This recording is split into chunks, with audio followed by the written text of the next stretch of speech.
Okay. Parts everywhere.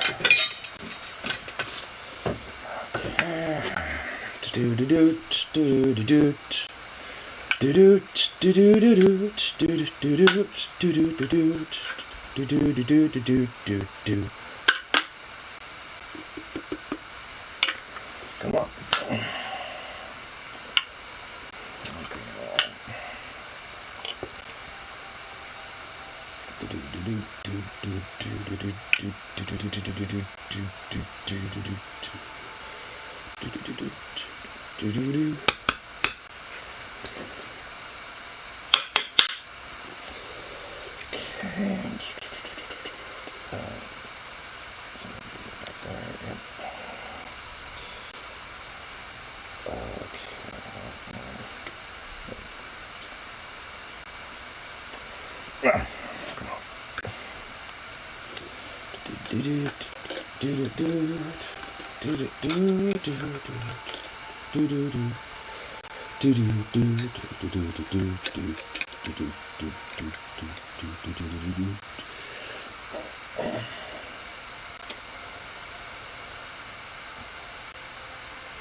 You know what I see.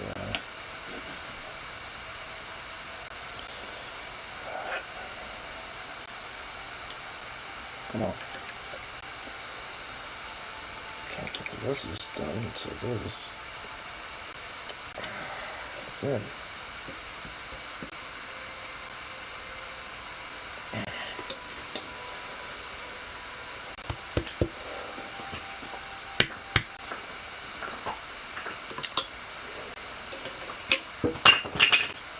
Thanks, Zooks. Thanks for the loud bone. Thinking that's gonna provide some form of fucking encouragement.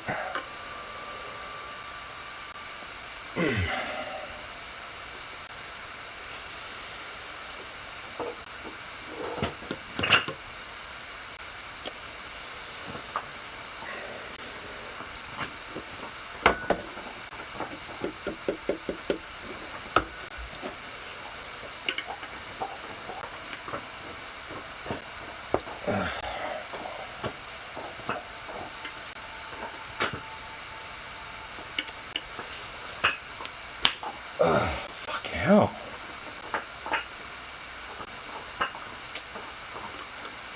Alright, what the hell? So is that totally lined up on here? Yeah, it's not really 100% lined up here.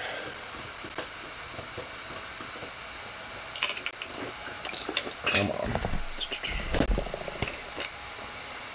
Paul Lamois, just trying to deal with shit, and it wants to be annoying.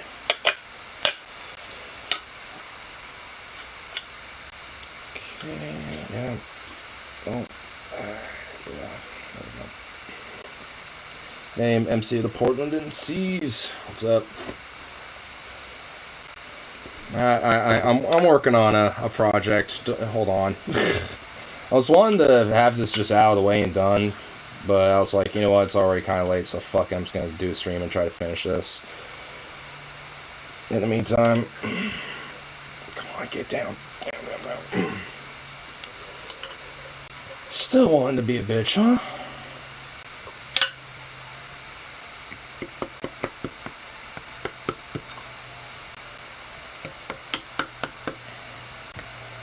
Come on.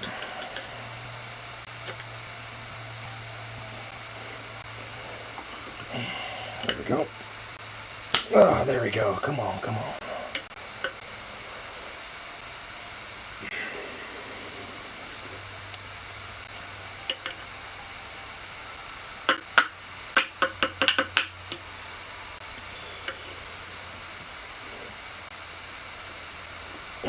There we go. Finally got you pushed in there. Cool. Not all the way, though.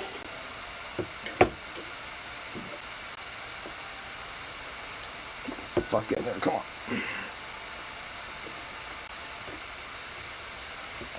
There we go. Okay. Make sure this part's signed up. There we go.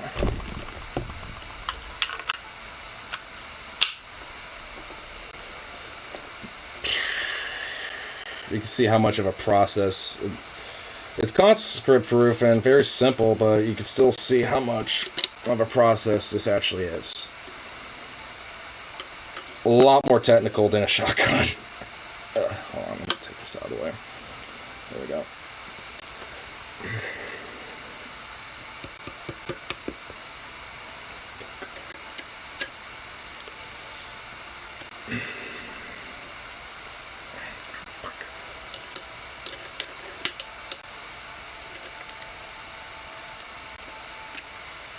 Okay. Alright, now for this part.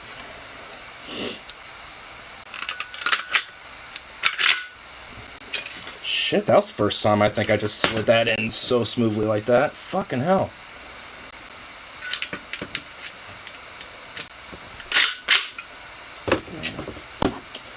Oh, fuck, I need this in here. I need the safety on. Don't want to forget that.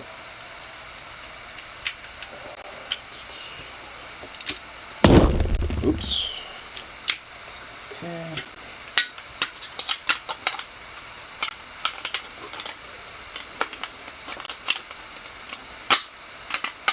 Okay, this is the bitch.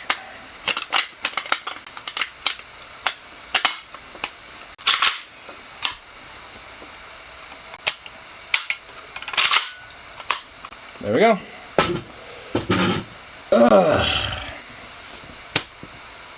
Oh, you know what?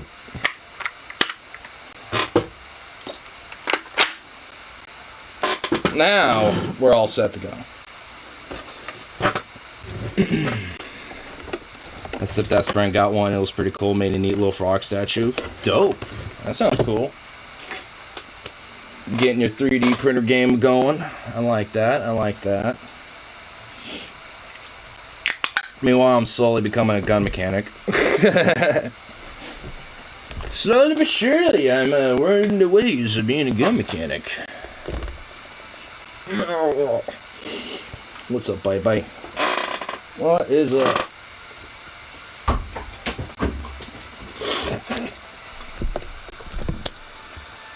No, yeah, I had a fucking, today, before starting this, I was showing my friends, at least the ones that came over to help out, you know, showing off a new firearm a little bit, you know, just letting them check it out.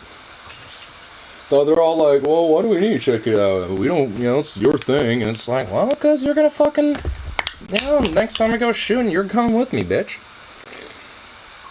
And that's why. We talked about making a gun for them, the materials used, and the printer would make a reliable one. Yeah. Honestly, 3D printing firearms isn't necessarily reliable, period. They're only really good for like a few shots. And after that, they become essentially worthless. It's quite a little novelty, though. So if you made like a single shot, you know, type of breech loading, you know, type of gun, you could probably actually use that. And if you use it very, very sparingly, you legitimately might be able to actually, like, you know, probably use it for at least a good amount of time. But you have to shoot it like once a month or something like that, if that. Like, it would have to be like one of those absolutely necessary, like, kind of latch ditch type of things. I know there's definitely like 3D printers, or at least, you know, materials that could be used in 3D printing that actually do nowadays actually make some really strong material, you know, for making that thing. Not even necessarily just for guns, but including those too. I actually know there was a dude recently who in the gun community was known, he was an anonymous guy, but he was known under an affidavit, or like an affiliate name. And he had like his own little like company, essentially, that was kind of all underground, that would make, you know, legal, but technically not, printed weapons and printed guns and shit.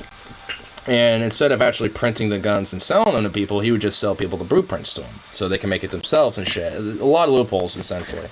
And then recently, not that long ago, I think like about a year ago or something, he died, and everyone's thinking it's like a government conspiracy because he's like one of the few people that's kind of out there that has been able to kind of find a more reliable, legitimate way to 3D print weapons, and obviously, there's a vested interest to probably not let that, be a common thing, at least especially to private citizens. Oh, bandit. Whoa, what the fuck? How did this fucking spill over? What the hell? This just spilled over all in my ashtray. Dude. Oh man, this smells fucking rank now, dude. Bro. Dude, man. How did this spill over? Like, what? Well, there's the culprit. It's bent on the bottom. Fuck. God damn it. What the fuck? Man.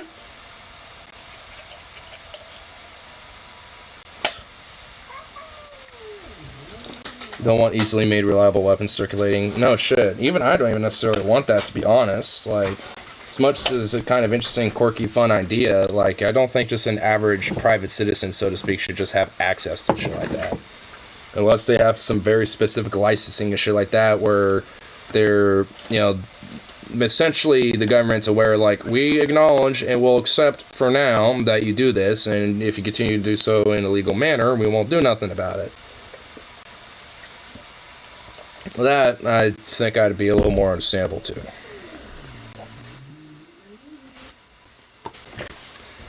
But not this whole, like, yeah, let's, just willy-nilly let that just be the case.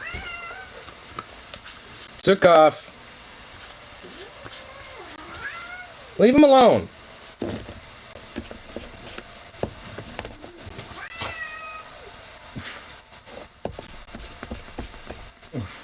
I'll deadass, like, pick Bandit up and shove him in your face. Oh, I don't have to do that. Like, Bandit just charged him. Bandit's getting sick of his shit. Bandit's like, I'm sick of your fucking shit! I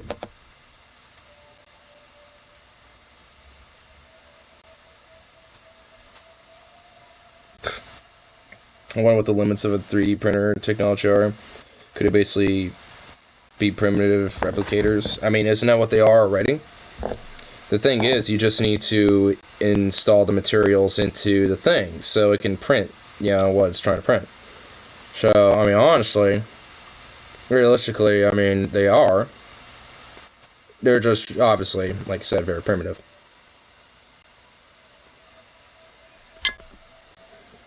It's not in the same way as, like, a Star Trek replicator or something like that. Though I suppose hypothetically that is a very tangential idea. It's just that obviously that technology would need to progress further. So in time, I think in time it would definitely be something that would definitely be meritable and commercialized. I'm just wondering how, I guess the caveat would be like, what would be able to be like, what could make a replicator essentially replicate whatever the fuck you want? It's like, does it just gather the different atoms and molecules and stuff like that in the general vicinity? And, like, just kind of slowly gathers that and absorbs them over time and re-compounds them into different molecular compound structures and shit like that? Like, because humanity can do that. Like, we have, like, forced atoms and molecules and shit like that to be different things. So it's just like, I mean, we can, manipulate these type of things on a more individual level. So if so if we can do it, it's possible we can integrate that into a technology. In fact, even more so. And if anything, we use technology to do that. So we already do.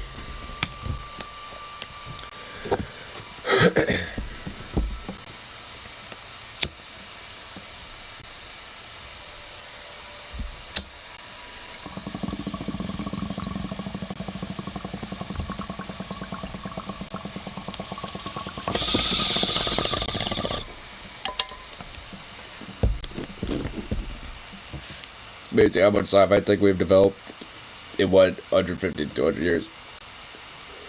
Yeah.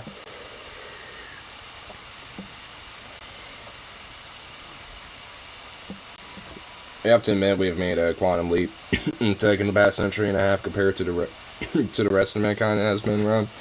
Yeah.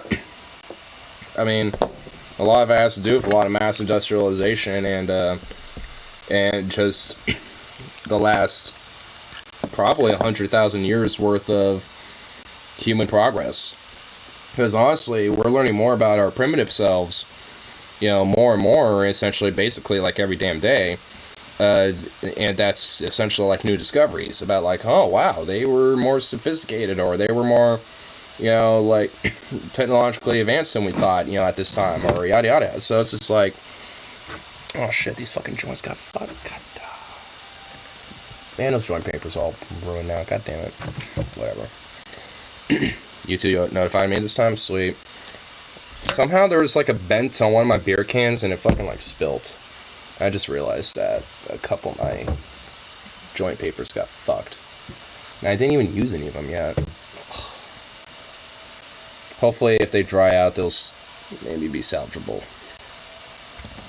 I doubt it. But hey, at least YouTube notified. The ancients weren't stupid, they just, The ancients weren't stupid, they just, didn't have the understanding we have today. Well, of course.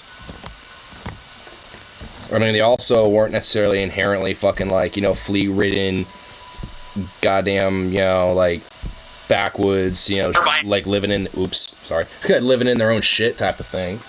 Like, these people were, back in the day, even to the nomadic tribes, were definitely a lot more sophisticated than we give them credit for. I mean, they have their limitations, but, every society and every, like, era of humanity does. They just have different limitations. And as we progress further, those limitations lessen. But at the same time, new limitations arise. Or at least they kind of become more the forefront. Because obviously ancient humans were very, limited on anything remotely close to things like quantum theory and shit like that. But these days, we got more of an understanding, but still have limitations in it still. So, it's more of the forefront now when it comes to that type of stuff. But back in the day, not so much, because we didn't even have an understanding of other shit to even begin to imply that. So, it took time, obviously. I mean, there definitely could have been, like, ancient humans that, could have hypothetically, had some tacit ideas about this, because I know there were definitely, like, philosophers and scientists of the time and shit that, predicted, what today is, like, a lot of, things that we would definitely kind of take for granted a little bit. What's up, buddy? What's up, buddy? Oh, you sweet boy. What's up?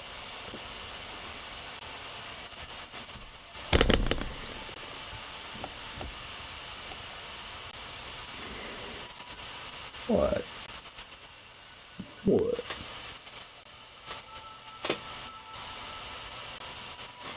The Islamic world was once the forefront of science. Specifically, things like astronomy. Yeah. And mathematics, too.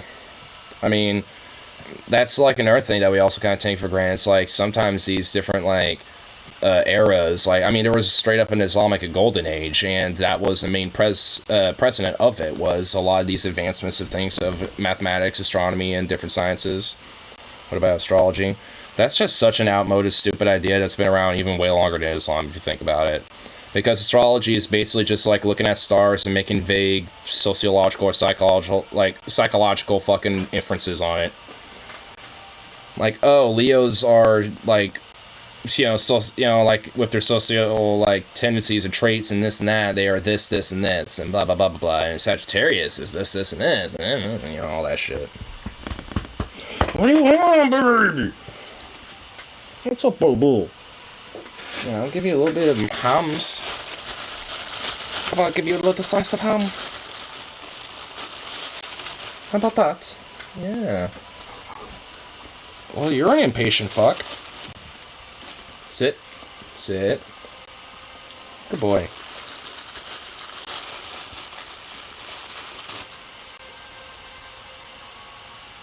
Stand up. Stand. Stand.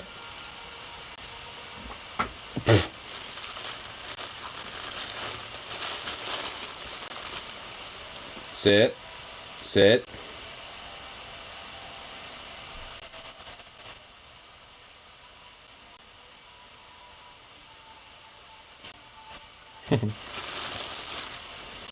Stand up. Stand. Stand up. Stand up. Stand up. Good boy.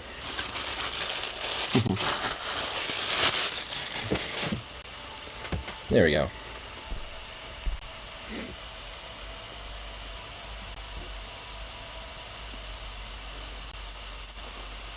Yeah, I don't got no more.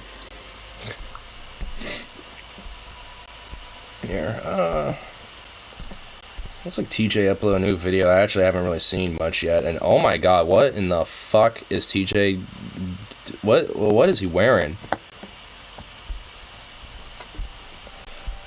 The tragedy in Buffalo. I actually did look up more about this.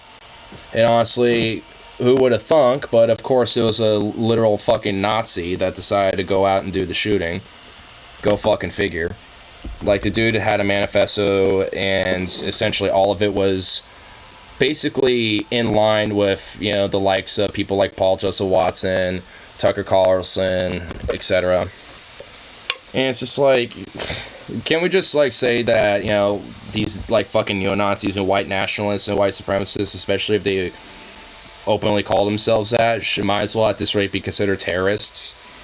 Like, because that's what the fuck they are. They're just fucking... a bunch of insecure white terrorists that are looking to instill, essentially, basically, crack down on society, what they deem, you know, is at fault for everything wrong in their fucking lives, and try to instill what they think is order, but nothing but, like, utterly fucking monstrous fucking chaos. Not stupid, abolish of World War II, fuck this shit. Nah, for real, fuck them.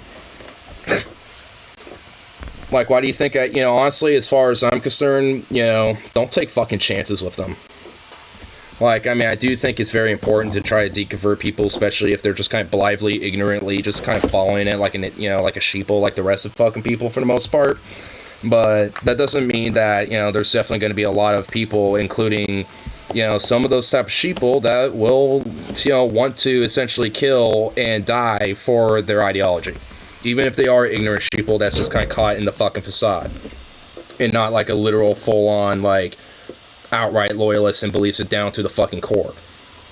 You know, it's like either way, both of them are still just as capable of this for this shit. Because the kid was 18. Like, this dude was fucking 18 years old. So obviously it was just another blithe, dumb idiot that got caught up in it and just fucking decide to impulsively and reactionarily enact it, because it like this ideology and the philosophy they espouse encourages that shit.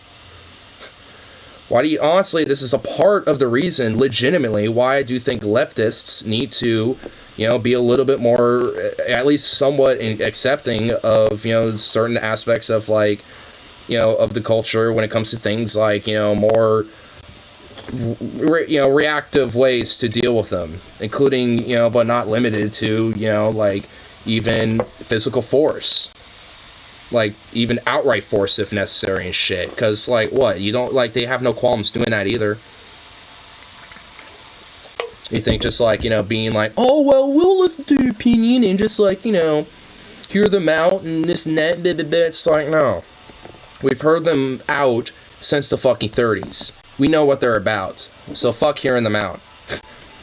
Like, honestly, I was watching Noah Samson's video, like, finally, on the whole debate bro thing, and honestly, he's so fucking right, because all these debate bros think that they have to, like, challenge these strong ideas from the right and all this and that. It's like, and low-key, though, it's like, if you think that you have to, like, constantly debate bro fucking Nazis in order to try to make leftism look good, then you're just not doing it right.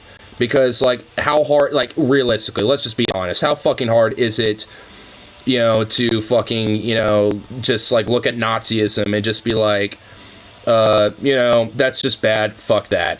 Like, you don't need to, you know, just fundamentally, you don't need to, you know, be like, oh, well, you know, we gotta just like hear them out just a little bit, you know, and have a little debate about it, have a back and forth, and break down their ideas. It's like, guess what, buddy? We've done that for a long time.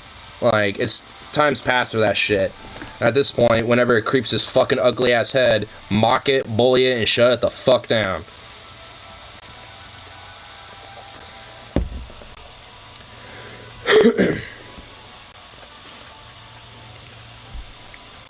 I'll be on done with the mass shooting bullshit. Like the 10 plus mass shootings this weekend seriously pissed me off. Abolish the Nazis, take their guns. Yeah.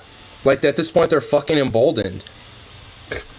And honestly, a part of, you know, helping the idea of trying to, quote, take their guns is if you have a bunch of black people, LGBT people, trans people, and leftists, like, full on, that suddenly started having, you know, guns themselves, because they will switch their tune fucking immediately. And they always do. Like, I remember after Charlottesville and shit, there was a few black militias that did their own version of, like, these conservative gun rally things and shit, but their own, like, version of it as, like, a counter to it. And basically all the conservatives were like, we need to have some gun regulation, and we need to start having some background checks and stuff, maybe licensing's a good idea. Like, suddenly they switched their tune, like, fucking immediately. So it's just like, I mean, basically, in my mind, it's like, well, if you want them to suddenly be on board with this shit, you know, when that legislation starts kind of popping its head around the corner, then, you know, suddenly give them the fucking rebuttal that they really fucking hate. Seeing black people armed with guns, or seeing a bunch of queer people armed with guns. They fucking hate it, because then it makes it so they can't bash and oppress those people. They can't fucking make them the scapegoat anymore, because if they do, they'll bash back. Precedent only reinforces their views or should work to rehabilitate them. I'm not talking about the hardcore, I'm not talking about the depressed white boys who are flocking to them because they're lonely or socially awkward. And I caveated that at the beginning of this. There's a lot of people that are just like blind, dumb, ignorant white kids who are insecure and shit that easily fall down this trap, because a lot of about what Nazism and fascism is about is attracting those type of people and feeding their insecurities and giving it an out by giving it a scapegoat of a sort. And making sure that scapegoat is both equally strong and weak at the same time to embolden their fears and strengths equally. So, it's just a fundamentally poisonous idea, and I mean, it's honestly, I'm kind of on both ends on this. It's like, yeah, like, hash it out where I think it counts, but when they start having rallies or they start creeping their fucking head, you know, trying to push their shit, stop them the fuck down. Make sure their face meets the concrete a bunch of times. Like, just having a quarrel about it.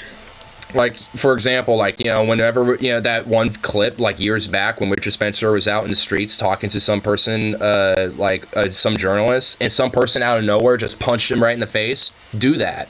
That needs to be the fucking norm when it comes to a Nazi. If they want to creep their head and start talking their shit, take a bat and fucking start smacking them. Fucking Nazi pig. Goddamn terrorist. Because at this rate, these people are terrorists. That's just what they are. So, as far as I'm concerned, they're a domestic threat, and honestly, because of a lot of other different laws than just public civility and in the virtue that we try to push that in this fucking country, despite being hypocrites on that too. It's just like, I mean, be lucky that, you know, Nuremberg trial style fucking law ain't gonna be put down on your ass, bitch. Because honestly, it's just like, maybe we ought to, you know, take, you know, a very Nuremberg-style approach with these motherfuckers. Especially if they do these mass shootings. Make it public, too, by the way. Because the Nuremberg executions were public. Make it a fucking point to, you know, curb out these motherfuckers.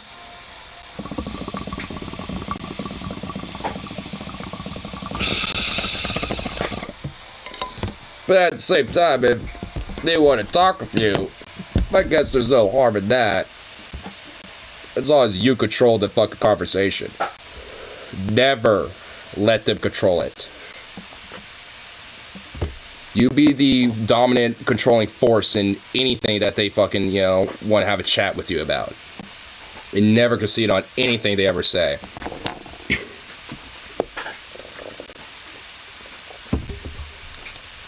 And honestly, a lot of debate bros, too, even, will do shit like that. I've seen, you know, even Vosh clips where he would be like, well, yeah, during the Weimar Republic, you know, yeah, there were a disproportionate amount of Jews, you know, who ran the banks at the time, blah, blah, blah, blah, blah. And it's like, hey, my guy, my dude, you know, that's, like, literally feeding into the Nazi talking points, right? Like, there have been people that claimed he's kind of Naziistic. I don't think that. That's a little stupid, a little extreme, you know, to say that Vosh is, but, like, he has fed into those ideas before and basically kind of gives, you know, those type of people an out. And even if that's, like, you know, maybe an actual fact or not, should be legitimately the most irrelevant fucking thing regardless. Hence why you shouldn't fucking feed into that type of shit. Because it's just like, if you feed into their ideas and talking points and shit, then they have an in to, you know, wrap you into their fucking agenda and their narrative. Hence why you have to have absolute control in the conversation with them. Watching a dunk. Oh, Hunter Avallone? I like Hunter Avallone. Honestly, I'm kind of been getting turned off from Xander Hall a little bit as like a former righty. Because honestly, like, he kind of strikes me as just kind of narcissistic. And I guess, like, most streamers tend to be anyway, on some way, shape, or form. But, like, not... I don't know, not like him, really. Because he's, like, a former alt-right lefty, he kind of thinks he's more holier than thou a little bit about, you know, certain shit. And, honestly, it's... I've been really kind of noticing it, and it's kind of annoying. Like, he straight up, like, dunked on, like, even, like, different, you know, minority, the fucking content creators and shit, just because he doesn't necessarily like the way they do their content or whatever the fuck, because it's not, like, you know, the same exact way that him and a bunch of other people do it. It's like, what? Just, you know, not exactly, you know, I mean, he's, like, I mean, one thing I have an issue with these motherfuckers, honestly, is the fact that they rather harp up on this type of shit versus the real issues. Because honestly, it's like, what got me into a lot of these type of people like Vosh, Xander Hall, and all these other streamers and shit, despite their debate bro-ness, is the fact that, you know, yeah, they do, you know, at the end of the day, harbor a lot of the same ideas, you know, as me. At least a majority of them. And it's just like, what? It's like we can easily be focusing on so much other shit where, like, pretty much the majority of people already agree with, including the people that they would rather shit and fuck on for drama points. So, you know, and it's just like, you know, they'd rather just be focused on shit like that. And it's just legitimately, like, just some full-up, like, goddamn, just drama bullshit that's just unnecessary. It's just debate bar bullshit. It's like, I mean, I don't think it's, like, inherently bad, but, like, I mean, when that's essentially the majority of your type of content, especially when you're streaming for, like, 8 some hours a day, it honestly, legitimately kind of ends up being more of a turn-off, because so much of that time could probably be maybe used more productively, you know, to educate your, you know, your community at that point.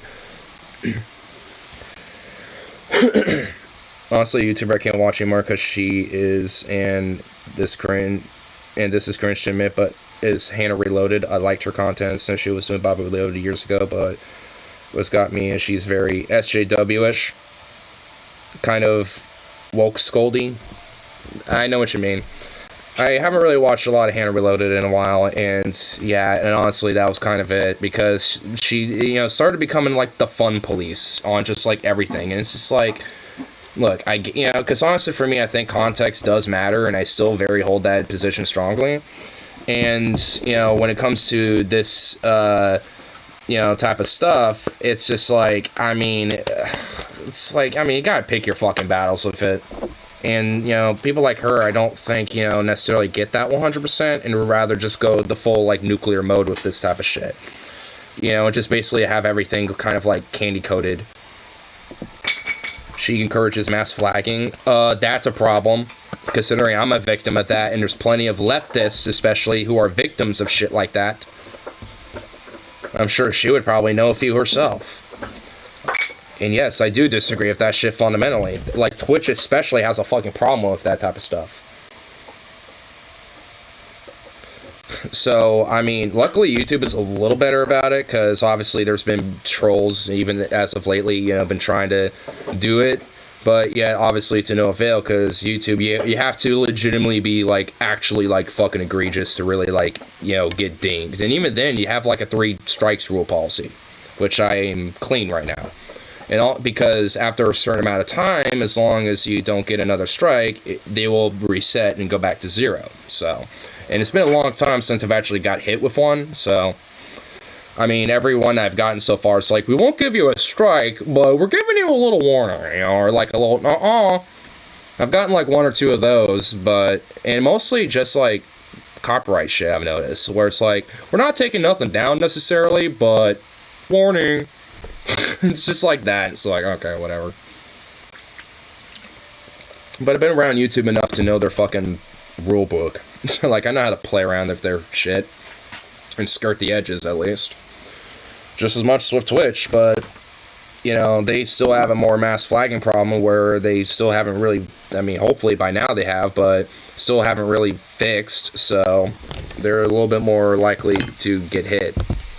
And for, you know, more stupider shit. Even if he's a little woke scold himself, he isn't nearly as bad as him. Yeah, honestly, I kind of like Jake because, like, he at least still is at least looking like he's trying to have fun and be, like, kind of a goof and chill, and, like, you know, it's like, hey, it's okay to fuck off and, you know, whatever, but, you know, I agree, he still kind of has, like, the kind of the woke scoldy-ish, like, kind of vibe a little bit, but I feel like with him, I can at least, you know, see myself having a natural conversation back and forth with him on these type of things. Hannah, I just feel like she would just try to shut you down and be like, no. You know, I think that, at least for me, it just, you know, just from my perception of them. I mean, maybe, you know, it's not like that, obviously, you know. So, you know, like, you know, realistically, maybe, you know, both of them would be absolutely totally okay with having a conversation. Or maybe both of them would just shut me the fuck down if I try to, you know, offer a counterpoint about the stuff. I mean, I don't know how they are, personally. Well, just my perception, I feel like Jake is a little bit more easier to maybe have a back and forth about things like context and, like, being woke and, like, you know, the difference between just being, like, just that versus being, like, kind of woke scoldy and, like, what, you know, the right kind of sees as, you know, an opportunity to fuck on the left and progressives and shit like that.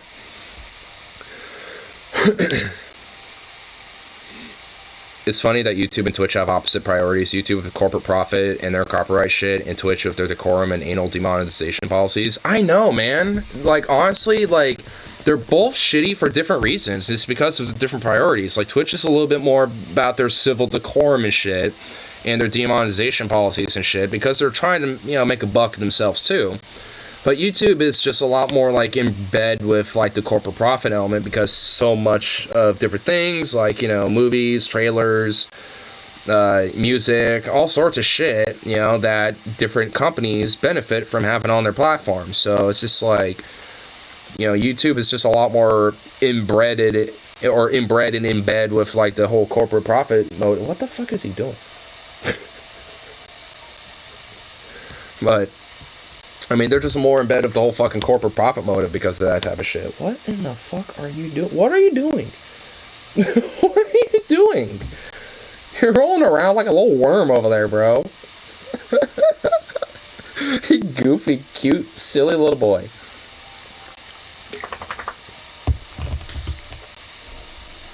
In Twitch by Lord Jeffrey Bezos. Yep.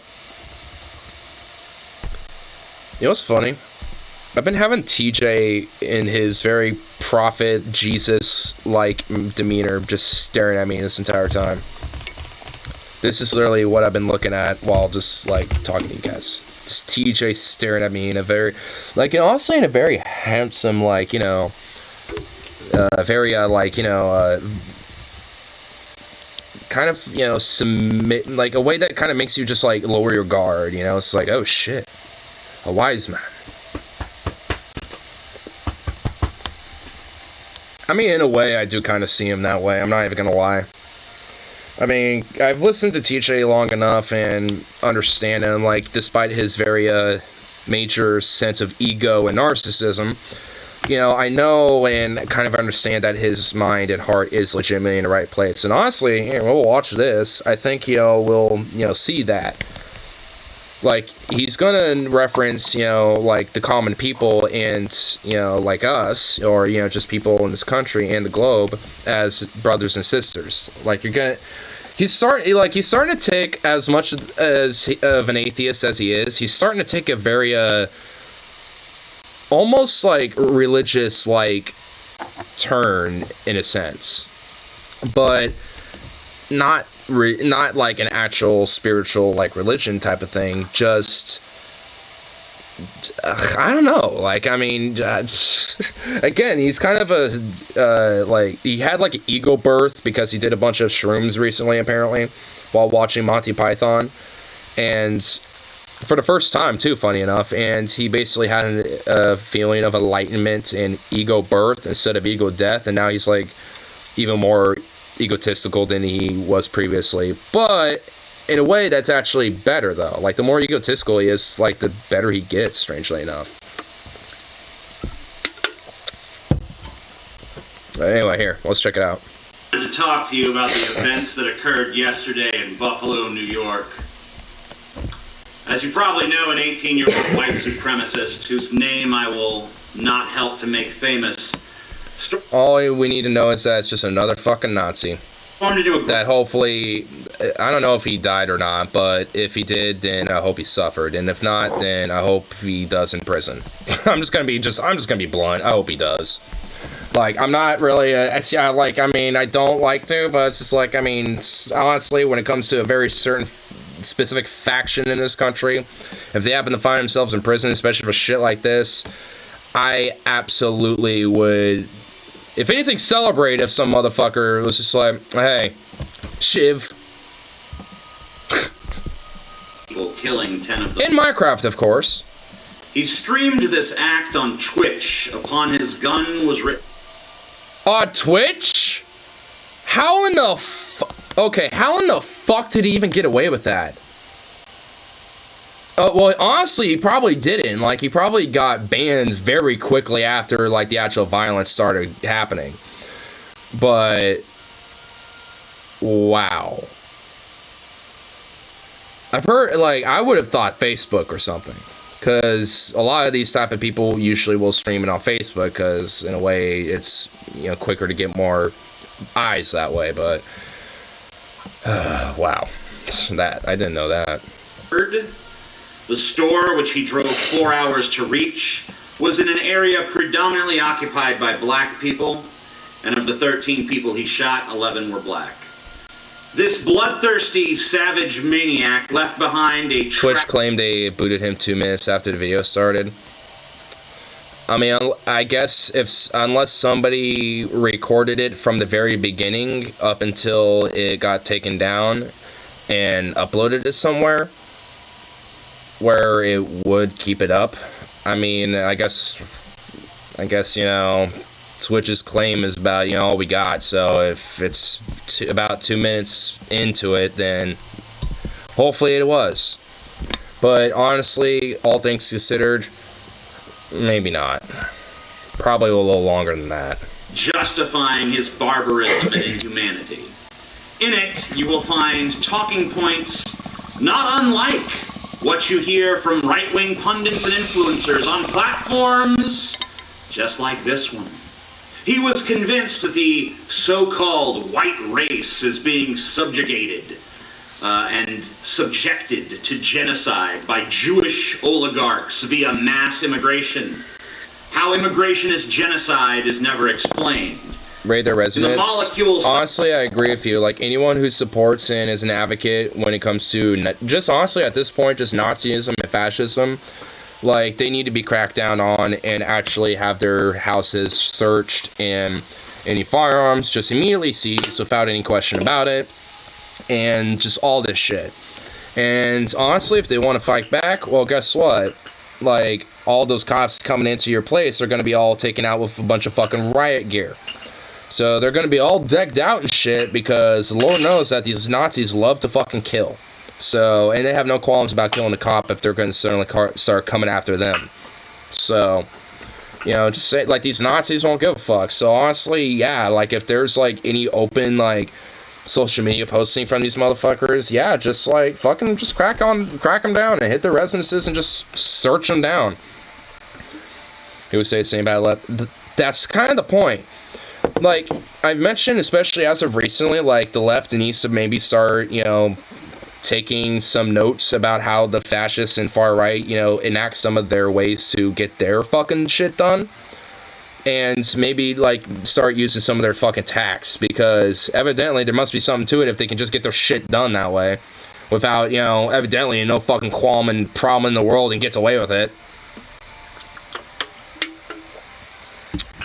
Obviously that doesn't mean violence, but taking far more radical approaches like they do is definitely probably a little bit more, of an idea that should maybe be more accepted. Because... like, again, they got no problem. Leftists should be taken down also. Well, yeah, no shit. Hence why, when it comes down to it, like, hence why it's not, about the aspect of violence. Like, we ain't gonna be the aggressors of it. If anything, retaliate against it. Like, if there's, a rally, where a bunch of people who are Antifa or a bunch of leftist protesters are out doing a thing and a bunch of Nazis, come in to try to fuck shit up, retaliate against them. If not, on an equal level, out fucking foot them. Like, if they come up with a bunch of bats and shit, you come up with a bunch of pepper spray and tasers and fucking bats yourselves. You come up with a little extra. So it's just like, if they come out, with little paintball guns and shit like that, you come in with little air pellet, guns or some shit. Or just, have a few people hang around and just be like, oh, you got a few paintball guns. Well, I got a real one. Fuck off. Get out of here. Because they shouldn't be taken lightly, and they need to be put the fuck down, as far as I'm concerned, by any radical, non-violent means necessary. And if they decide to go violent and try to attack, which really just means tries to kill you, then make sure you at least, meet on the fucking equal playing field with them, because they got no qualms about, having any violence enacted onto the society. Because they, like this kid, legitimately went out of his way and drove 4 hours to go to a predominantly black community to enact shit like this. They have no qualms about it. If anything, these type of people love to go out of their communities and go into other people's communities and other people's towns and other people's neighborhoods, even if it's like across state lines and shit, and fuck with them. And then people like Tucker Carlson and like the right want to say there's no Nazi/white supremacist fucking problem in this country, when it's really been inbred with it. Like, this country's been inbred with fucking white supremacy since its goddamn foundation, and these motherfuckers want to pretend it doesn't exist. It's still alive and goddamn well, and Jesus Christ, it needs to be killed figuratively. Within reason, I guess. Because, frankly, I'm getting fucking sick of the fact that Nazis, are still just kind of walking around in our midst. I thought we killed them back in 45.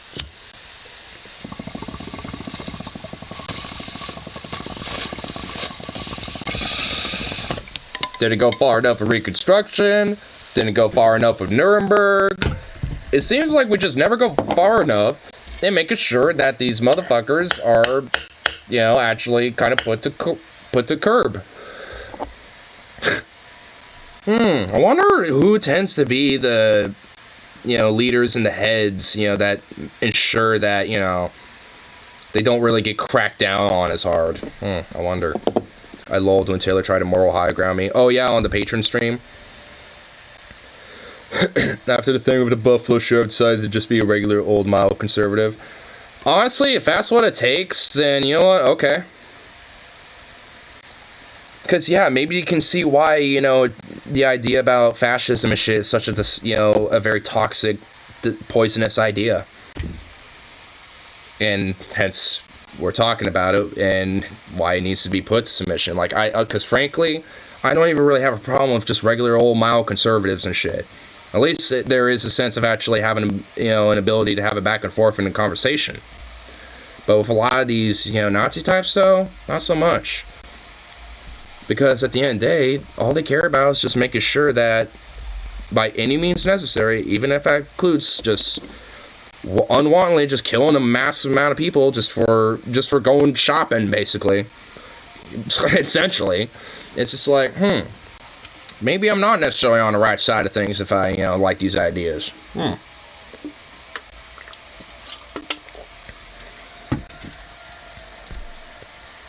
Of this mass murdering maniac, the mere proximity of whites to non-whites is somehow deleterious to all white people, as if black and brown skinned people are kryptonite, right? I wish these vulgar and loathsome ideas... I don't actually want to hurt anyone, man. I just want America to stay a decent place to be for white people. Well, I mean, like, at least when it comes to what I advocate for, like, I mean, at the end of the day, it would for white people, but at the same time, it would for everybody else. Because, I mean, like, I don't, I think, like, at least not just this country, but the globe, really, just abroad, should be a decent place for just, not just for white people, but for anybody. I mean, but if it's going to be able to be decent for anybody, then by proxy, it would be decent for white people, too. So, it's just like, I mean, it should just be decent for everybody, so it's just, but obviously when it comes to these type of people, it's just like, when they want to enact this type of mass violence and shit, it obviously shows that, even though they might say it, or they might try to advocate for it, fundamentally at the end of the day, it's never about it. It's always just about absolute dominance and control over just anybody that they deem bad. And that's not even necessarily just, minority groups or whatever fuck. That could even be other white peoples.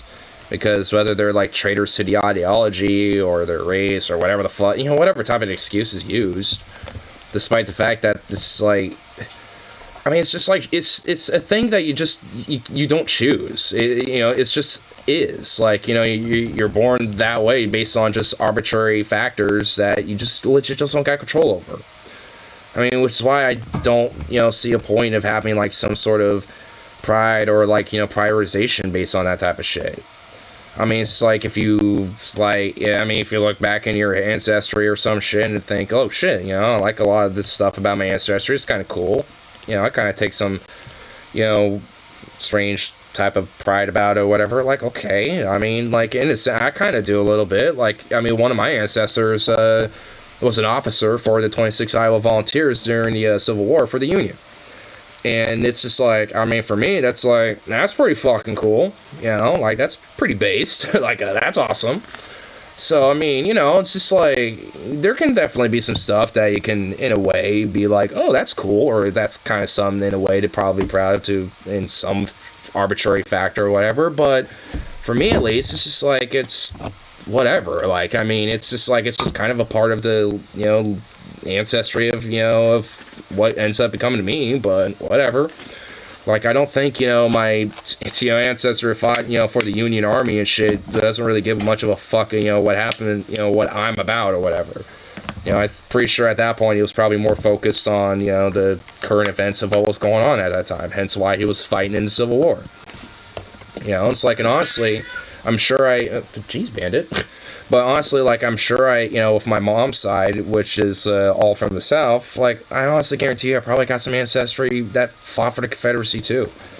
And while I guess, one way it would be like, oh, that's interesting, it's not going to be, like, something that's like, ooh, that's so cool. It's like, okay, well, it's a part of that. It's just a part of an arbitrary factor of, like, my tree and shit, but, like, whatever. Okay, it's what it is. I mean, it's like, I can't change anything about that, like, so I might as well just look at how the world is now and just try to make it better. At least, by that, just better for everybody. Because, I mean, it's like, obviously, like, everybody's got different ancestral backgrounds, different ways of how, like, over time, generationally, they got to that point or whatever the fuck, but I mean, fundamentally, it's just like, everybody deserves to at least have it a little better than their, people in their tree before. And it's just like, and the best way to do that is make sure that, like, we have a way to ensure everybody has that type of thing. And it is possible. Why the fuck wasn't the Confederacy abolished after Civil War? We had those other 2 amendments. There should have been a third to abolish the Confederacy. Any Confederate symbolism and, like, or political, like, leanings or affiliation and all that type of shit, isn't it kind of implied that when we annexed the Confederacy, it was abolished? Yeah, implied. Never really happened because, well, you know, Jim Crow.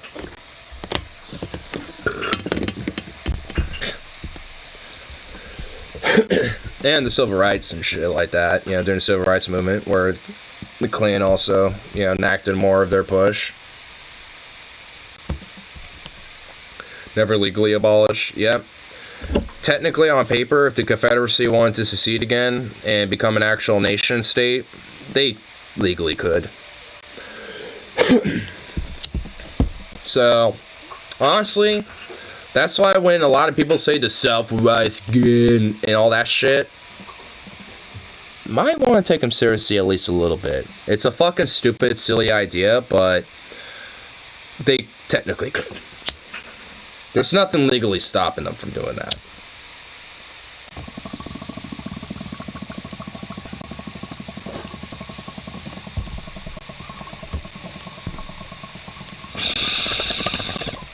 Good fucking riddance. I got a different idea about that. I hope they do a Fort Sumter 2 Electric Boogaloo. Just on the virtue that Reconstruction can actually happen right this time. It's like, alright, well, let them all congregate over there. We'll give like a 1-year period for people to, you know, freely travel and all that type of shit. And then, you know, let them get more radical, more extreme, and all that type of shit. Let them do the Fort Sumter 2 Electric Boogaloo. And then just unleash the might of the fucking American eagle and liberate the fuck out of them and do Reconstruction 2 Electric Boogaloo on our part. But go full on like Fred Hampton on their ass. Go fucking like Frederick Douglass on that bitch. Like, resurrect their souls and, like, do some necromancy to fucking, you know, have them be in charge of it all. And then once it's all said and done, then they can go back to the graves and rest once more.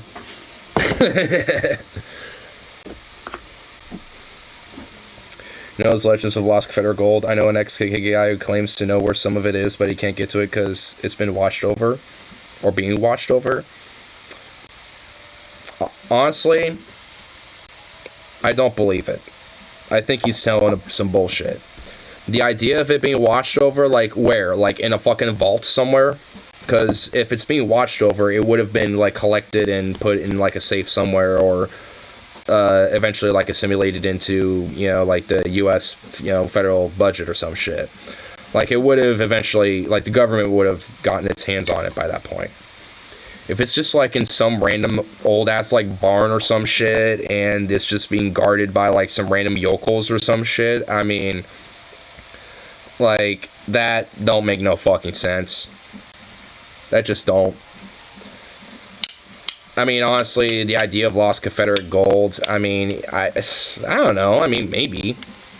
I still think it's more likely there's, like, lost Nazi gold and Nazi artifacts that are, like, I mean, because there's that recent story about that lady in Houston or Austin or some shit that, like, found a Roman bust from, like, the Roman times, and it was lost after World War II, because the Germans acquired it, and I think because it was in Bavaria, and then after, and during World War II, sometime, you know, while the Nazis and the Allies were fighting and advancing forward, it got lost. So either some German soldiers who fled to America, or some American soldiers who took it and brought it back home with them.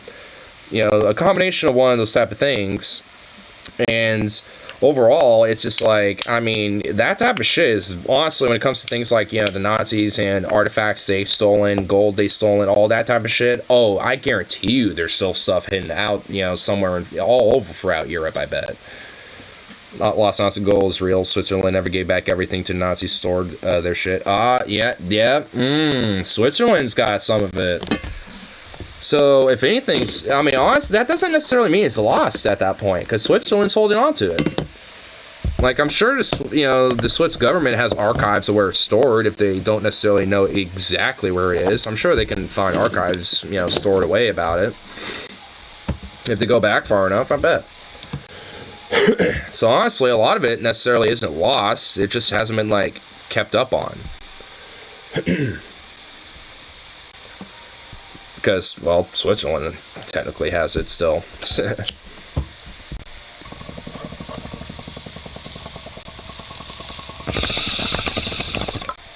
Russia's busy nukes.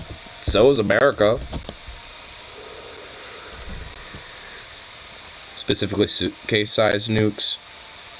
I think America is also missing things like that as well.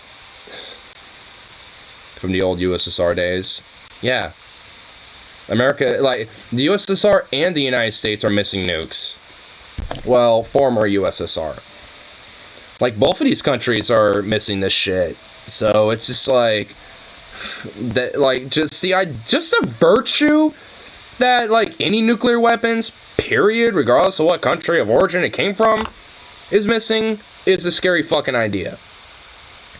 Because, like, I mean, if some random motherfucker, like, or like the Taliban or Al-Qaeda or like some random like terrorist group got it, then it's like, I mean, they're probably saving it for a nice rainy day or some shit, for like, ooh, we haven't been really getting a lot of coverage. You know what? Let's go big. Bet some billionaire has it. Oh my fucking god, I guarantee you there's probably some rich-ass oligarchs and billionaires and owner-class international elites that have some themselves. Ooh, dude, you just fucking, like, I didn't even think about that, like, ever. Honestly, you're right, dude. I bet you there's, like, some private citizens who are, like, elitists and, like, a part of the international owner class, just not, let alone, like, whatever nation, state owner class, that they're a part of. I bet Elon Musk has a nuke suitcase in his storage, I bet.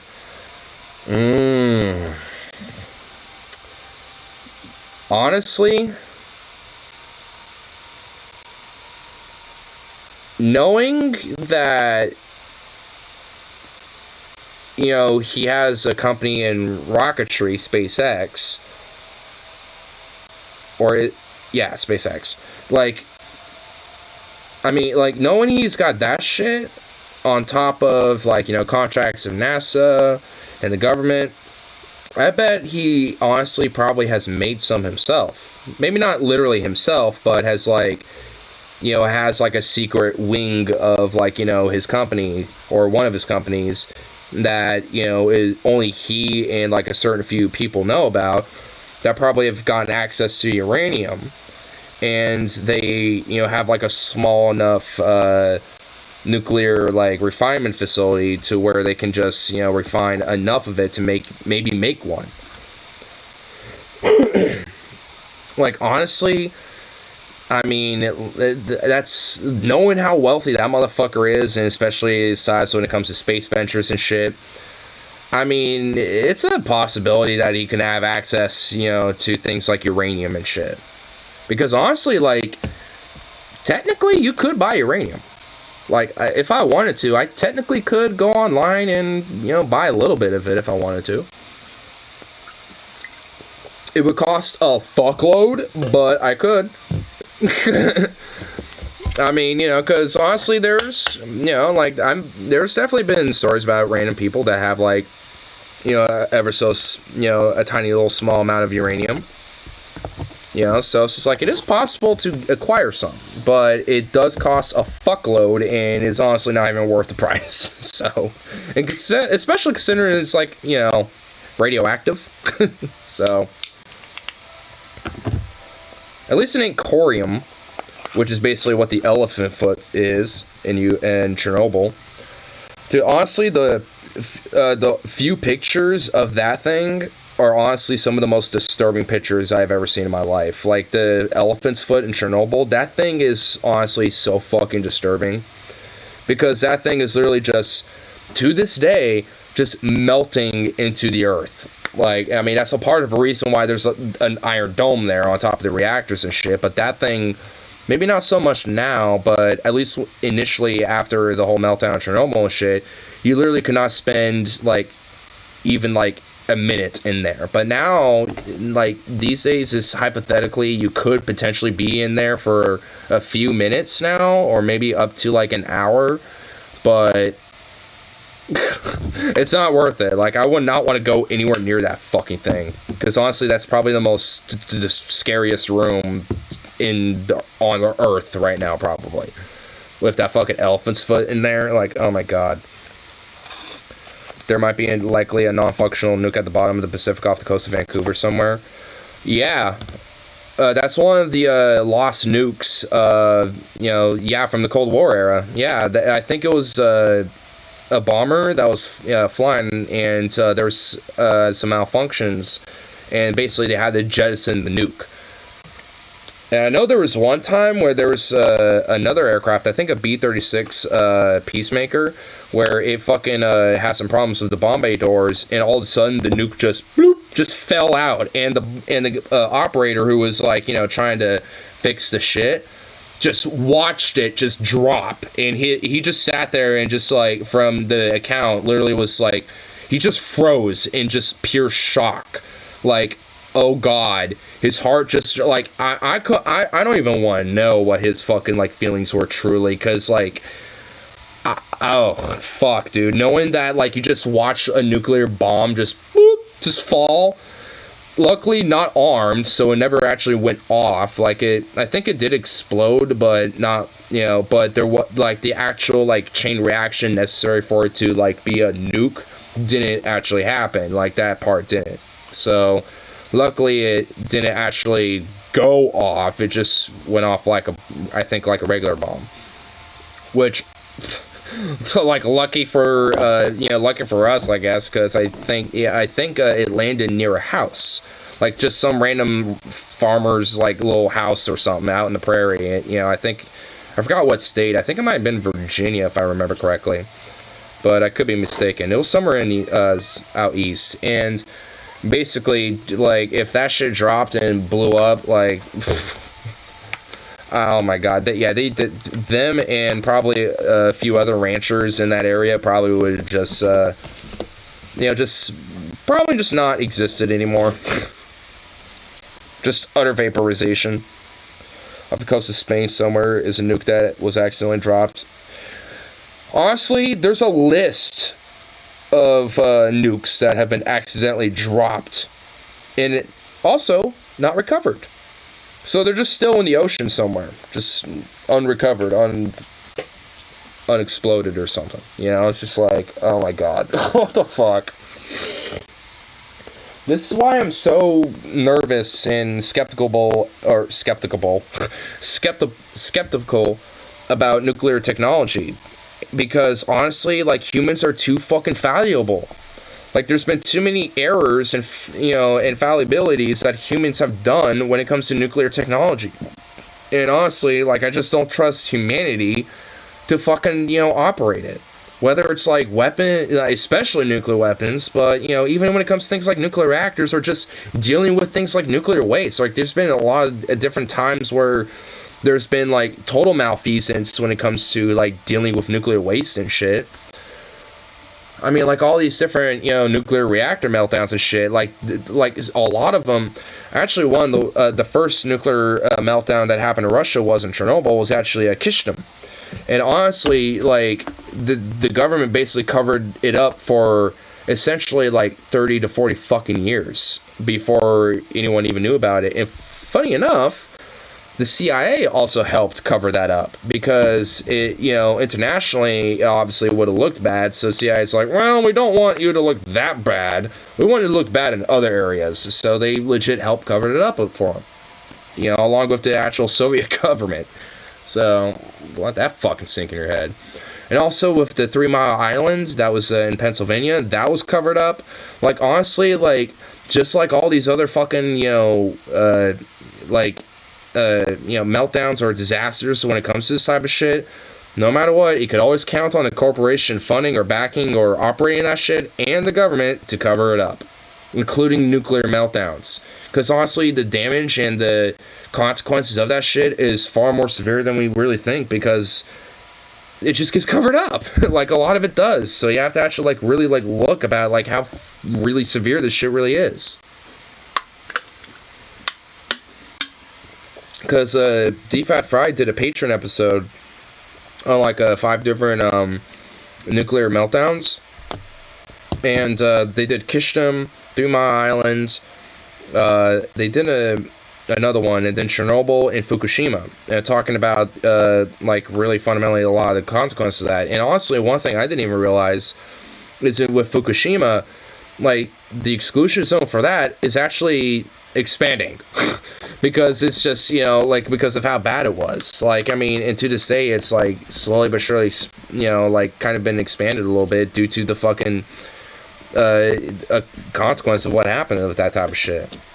And while a lot of it, you know, started as a natural disaster and shit, shortly after that, it quickly started becoming a lot of fucking human error. It's just like, unfortunately, like the rest of this shit.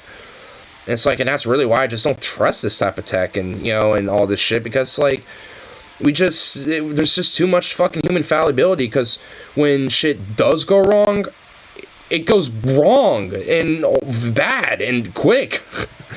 It's just like, I mean, it's just like, that's why I look at people who are just like literal, like, circle jerkists and, like, you know, literally, like, fondle at the balls of nuclear technology. I'm just like, oh my god, you dipshits. It's like, there is just, like, too much fallibility about humanity itself to when it comes to this type of stuff. Like, until, like, there's a way to truly have, like, maybe a fully automated nuclear reactor, or at least when it comes to, like, fusion cores and shit like that, or, like, fusion reactors, like, until we can get to, like, that point, like, I just don't fucking trust humanity enough. And even then, like, we don't necessarily know what the consequences could potentially be when it comes to, like, a fusion reactor meltdown, if, you know, like, that could be the case. Yeah, I mean, honestly, realistically, it probably is. Even if it is more safer and far less likely to happen. I mean, at the end of the day, there's humanity that's a role, and they tend to fuck things up pretty frequently. So even if it is, you can count on humanity to make sure that they fuck it up somehow. So, I mean, honestly. I mean, especially when it comes to this stuff. And it's not just nuclear reactors like I'm talking about. I mean, there's a lot of, you know, instances, like, of these nukes being just missing, you know, and, like, you know, just how we handle waste, and, you know, how we deal with trying to, you know, like, address radiation, or, like, all this other shit. It's just like, we're not exactly smart about it. Being on the ground, you're right, but in space would be more fine if, since the radiation would be contaminating the planet. Well, in space. Hence why I guess a bunch of billionaire motherfuckers want to give a fuck about that. It would be incredibly difficult to recover any bombs the US government admits to losing. I guess the New Jersey ones would be most feasible, but still incredibly difficult. True. I mean, you're not wrong. Like, honestly, I mean, to try to recover these nukes, like, it would actually be pretty difficult, because you also have to think, like, they were accidentally dropped and went missing, like, decades and decades ago. So at this point, there's probably, like, you know, sediment, and, you know, that's eventually built up over time in the water, you know, so if anything, a lot of them are probably just buried. So, I mean, if anything, it's probably just best to just leave them alone. Because at this rate, they're probably, you know, partially, if not totally buried under different sediment and shit like that over time, over the generations, or at least, you know, 1 or 2. And just let them just stay there, because evidently, if they haven't went off yet, they probably won't now. And if anything, they probably deteriorate to the point, especially being in water, to where they might not really be totally functional. So even if it does go off, a chain reaction might not necessarily, you know, really happen. You know, like, because there has to be, like, a very specific reaction to happen in order for the nuke to actually be a nuke. Which, you know, if it's just sitting in the water and shit and just slowly deteriorating, even if it kind of goes off a little bit with some of the explosive charge, it won't necessarily totally, you know, ignite the process, you know, for it to do what it needs to do to be a nuke. I mean, it might spread, you know, some radiation and some shit like that and contaminate, but nowhere near like it probably would if it went full nuke mode. It will be a lot more like isolated in that very specific area. And honestly, if something like that were to happen, we probably would start noticing, because there'd be a spike in radiation suddenly in the bottom of the ocean or the bottom of the water somewhere. So it's just like, we'd probably find that out pretty quick. It's an interesting one. Apparently, the Soviet submarine sank with nukes on board, and the U.S. government definitely attempted to recover it, but won't say if they were successful or not. Oh, really? Well, honestly, knowing the U.S. government and how they do cover a lot of various different things up and keep things classified, I imagine they would want to keep that classified. And if that's the case, they probably did successfully retrieve them. But at this point, you know, it's probably irrelevant whether they admit it or not, so they're probably just going to keep it a secret at this point. So, you know, unless, like, some government agent, you know, or staffer or some shit decides to be like, yeah, we'll just declassify it or something. Because they have done that before, but, you know, never enough to really be like, aha, you know, when it comes to certain things. But, I don't know. I have an idea that they probably did. I mean, because especially if they're tracking, like, because, I mean, especially during the Cold War, yeah, it's an absolute guarantee that the U.S. and the USSR are tracking each other's nuclear submarines and where they're patrolling and all that type of shit. While also at the same time trying to cover their tracks and make sure they don't, but, you know, of course, they do. So I guarantee you that the U.S. knew, you know, where the last coordinates were when it came to when that sub was active. Once it went offline and sank and shit, you know, they're like, all right, we know it's probably in this general area, so we'll just search this as quick as fucking possible and recover it. And that's probably what happened. And they just never, and probably won't, admit to if they were successful or not.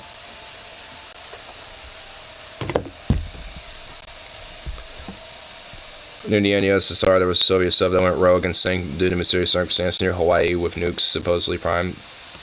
Yeah, I think you were talking about the same thing. I think you and Rip are talking about the same incident. I know there's a missing nuke that dropped off of an aircraft from that's somewhere off the coast of Greenland. Never recovered. If anything, it's likely that either, you know, the Canada probably maybe might have retrieved it if they were aware about it, or the U.S., you know, tried but failed. But it could be the same thing where Canada probably failed too. So that isn't the one I'm talking about. I'm talking about the one in the Atlantic Ocean. Oh, so there was two different incidents. I think Little Husky finally evolved. I think he did a little bit. And honestly, you know what? I will accept it. Like, I mean, that's why I was actually kind of a little bit more, like, you know, actually kind of friendly about it. Because, like, hey, I mean, honestly, if, like, you know, even, like, because honestly, it just showed that, you know, his, like, oh, commies to the wall and all that shit. Like, it was all just memery and edgelordness. But, yeah, but honestly, if he's actually serious about that, then it shows that, like, okay, yeah, he's just an edgelord a little bit, but I think, you know, when he sees that actually enacted in reality, he's like, oh, well, wait. Which is good. Honestly, it is. See? Keeping him around a little bit actually isn't necessarily a bad idea. Because I think we're helping it. Honestly, I like to think that I'm actually helping a little bit with that. Like, honestly, I feel like I am a little bit. Because what if he does? Like, honestly, what if he has a redemption arc? I think we're getting there. I think we're getting to a redemption arc, like, honestly. Like, even if he's kind of like a lib or a centrist a little bit, I mean, I think that's, you know, at that point good enough. Because, you know, I think, yeah, at that point the seeds have been planted, you know, and he can eventually, you know, start going forth. And at that point, he might not be called Little Husky anymore. He'll probably just be known as the Alto Husky or something. Like the alternative Husky. He'll evolve into a new name.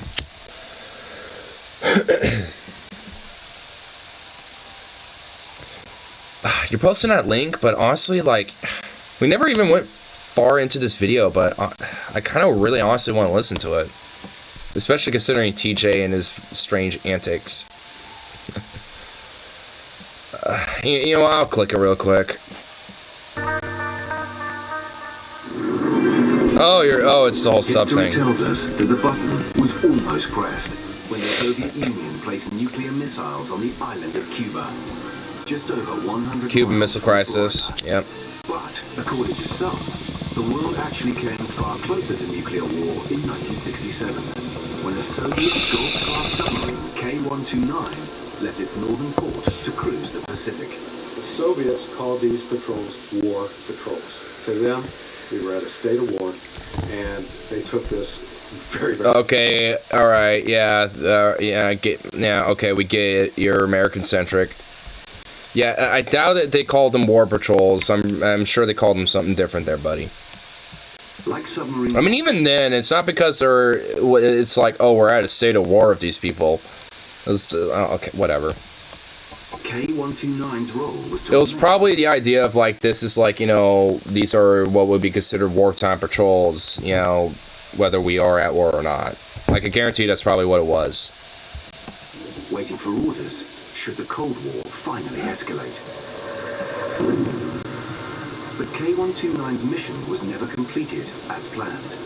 She was supposed to send a radio message, just a burst. Was that an alter ego, like, clone of Gorbachev? Like, that dude straight up looks like Gorbachev. A second or two. Without the birthmark and shit on him. Every couple of days. She sent the first one, but never sent another one. As far as the Soviets were concerned, she was never heard from again.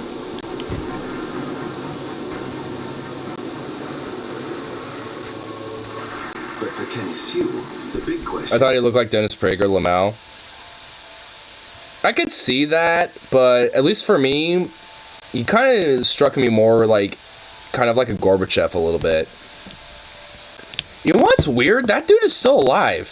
Like, he was like a former leader of the Soviet Union, and that dude is still alive. And actually, these days, he kind of considers himself more of like a social democrat, more than like in his, like, you know, USSR days and shit. So, I mean, he's not even necessarily like what he was anymore. It was kind of interesting. Gorbachev is kind of an interesting dude, honestly.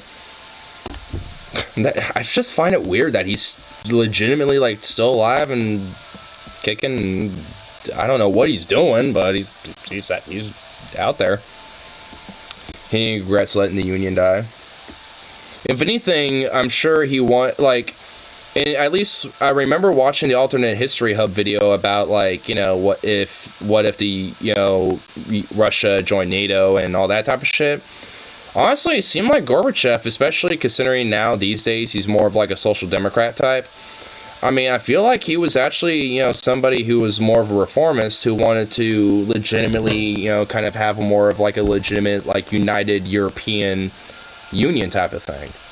Where, like, Eastern Europe and Western Europe, you know, kind of got unified. You know, so, like, honestly, I mean, I don't know, like, I feel like Gorbachev, honestly, was probably, like, you know, I don't know, like, I feel like I need to look up more about him and read more about, like, you know, the end of the Soviet Union and himself and shit like that, you know, because he seems like, you know, somebody who was, like, wanting to, whoops, oh my god. Oh, it's an empty can, so who cares? But, I mean, like, he seemed like somebody who definitely wanted to, like, kind of see the Union go on, obviously, but just reformed into something that was a little different, you know, but yet still, you know, a thing at that point. But, you know, maybe, honestly, that probably would have been for the better. Because if it was, like, you know, more reformed and had more cooperation with the West and had, like, a more unified European Union type of thing or some shit, like, honestly, maybe the outcomes of what's going on even to this day, especially when it comes to things like, you know, like, Europe-based type of, you know, politics and issues and shit, like the Ukraine war, for example, honestly, probably, you know, would be significantly different, and things like the Ukraine war wouldn't fucking happen. And also, the likelihood of these type of countries, like Ukraine or Belarus and shit like that, becoming independent states is still a possibility. Because if the USSR were to reform, I mean, the idea, is a possibility where, maybe, like, yeah, there could be, some independent nations that, secede and become their own thing after that. Ukraine or Belarus or Latvia, Estonia, all these other countries included. I mean, it definitely could have, played out very differently. And I think if Gorbachev had a little bit more of an influence on like, some reformations and shit like that, I don't know, maybe it would have played out a little differently, and maybe for the better.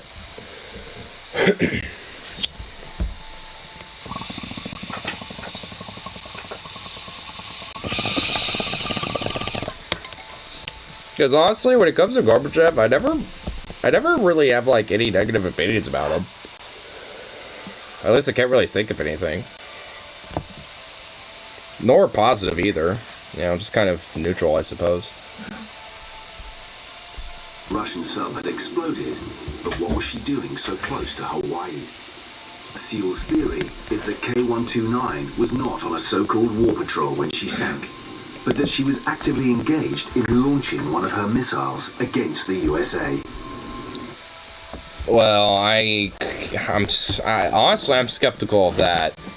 I'm honestly kind of wondering what did happen, but I will say that I am skeptical of that. So, like, I don't think that, they went rogue just to fucking, attack the US. I highly doubt that. That this missile was up in a launch position. It was fueled. It was in countdown. I mean, we were literally minutes, maybe seconds away from this bird taken through the air. How do we, if it sank, how do we know? Because obviously, if it went to the bottom of the ocean and it's a submarine, the entire crew is dead. So we're not going to be able to know what their count is. So, how do we know that? That's a fat assumption right there. That is a fat assumption. 3. It would have changed the balance of power in the Cold War, ultimately leading to the demise of the United States, Great Britain, Canada. And the USSR too, and probably like China and a lot of the globe, bro. Oh my god, this dude is very, like, hyper Western centric about this, like, shit. Like, I mean, not to be like, oh, the West, like, not really. I'm not trying to do that, but, like, goddamn, bro, like, the USSR would be fucked from this too. What, you don't think the West would launch their nukes? Like, it'd be equal on that front. That's why it's called the MAD doctrine, mutually assured destruction, because it would be mutually assured. Like, yeah, Canada, Britain, the US, Germany, like, most of Europe would be fucked, but so would the USSR. And probably China, and, like, all these other countries, too. So, what? Oh, my God. I don't know who this random, like, fuzzy potato is, but, oh, my God, this guy irks me a little bit. His theory is based not just on the location. It's an American Heroes channel, of course, it's America-centric. Oh, my God, you're right. I didn't even notice that. Well, no wonder this fucking is irking me a little bit. The other guy I didn't have a problem with because he wasn't like hyper like America, but this guy, that dude is irking me.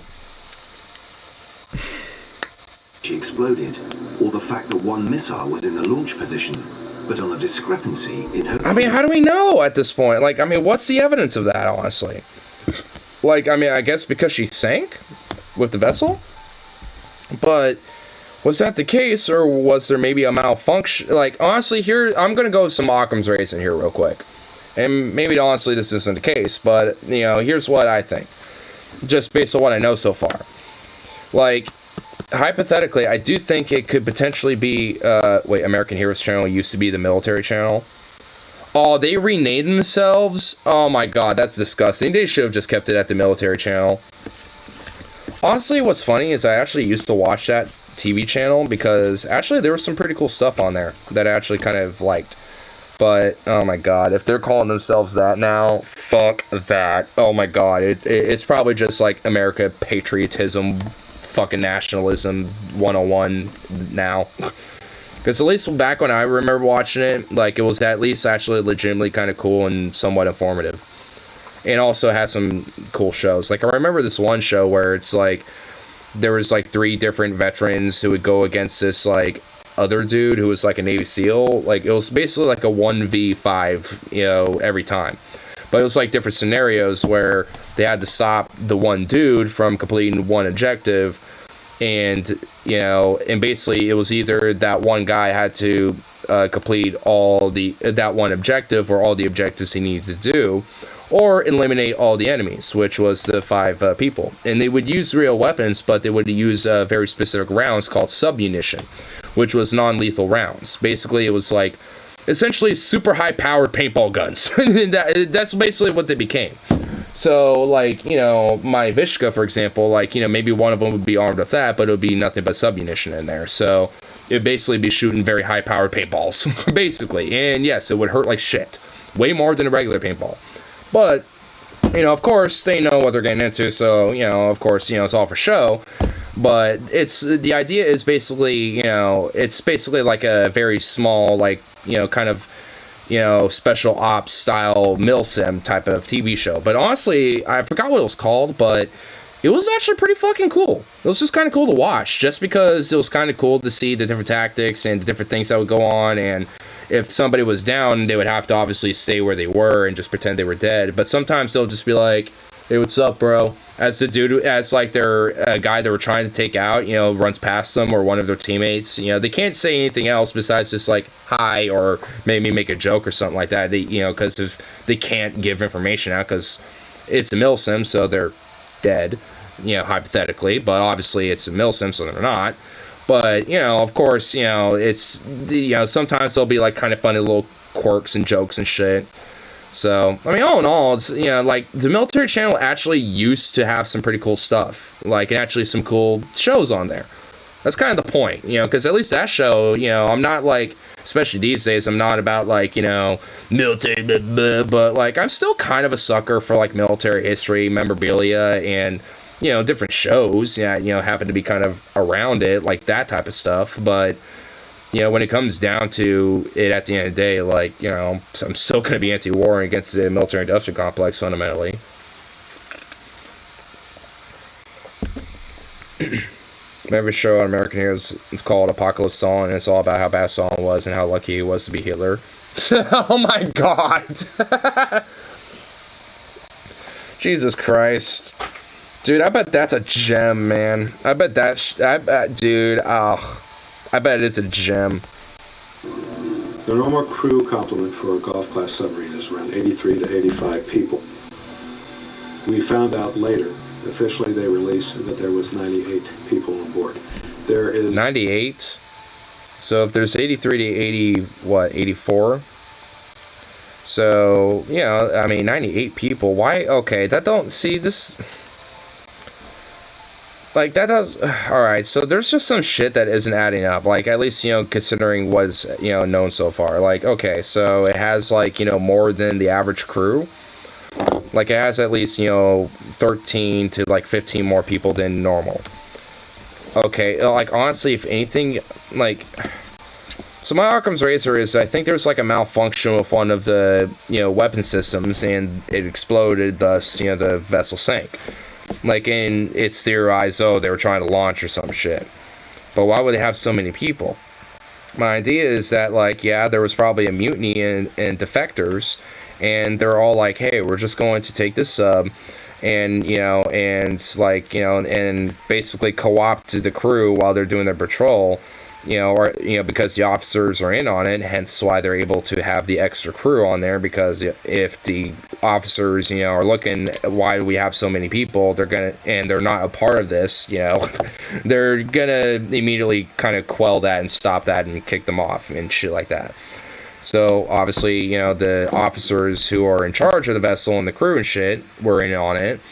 So, at least, you know, there had to at least be, you know, some sort of defection going on, and at some point, maybe, like, one of the crew members of the initial crew of the vessel, you know, was more loyal to USSR and maybe try to, you know, sabotage it. And, or something like that, or maybe there was a legit malfunction that happened within one of the silos or torpedo vessels. Something like that. Like, I mean, it just doesn't seem like, you know, especially with a weird extra amount of people like that on a vessel for, like, 83 people for a crew, it just don't make no sense. It had to be like, you know, a bunch of defectors, you know, on board and a few other people that weren't, but just kind of forced to be on board with them. Extra Try and sabotage. 15 people on board for evidence. We suspect that the men who joined the K-129 right before they sailed was a KGB commando team. These were highly trained, handpicked for KGB operations. Very ruthless killers. Really? A KBG team? A KGB commando team? Commandos Lamau. Dude, the KGB weren't known for having commandos. The Spetsnaz are more likely to have that. Because that's what the fuck the Spetsnaz were. They're essentially the special forces, like the equivalent of the Navy SEALs for the, you know, USSR at the time. I think they still exist. But either way, it's just like KGB, like, like, oh my god, dude, give me a break. Seal's belief is that Why would they? Like, what the fuck would be the point?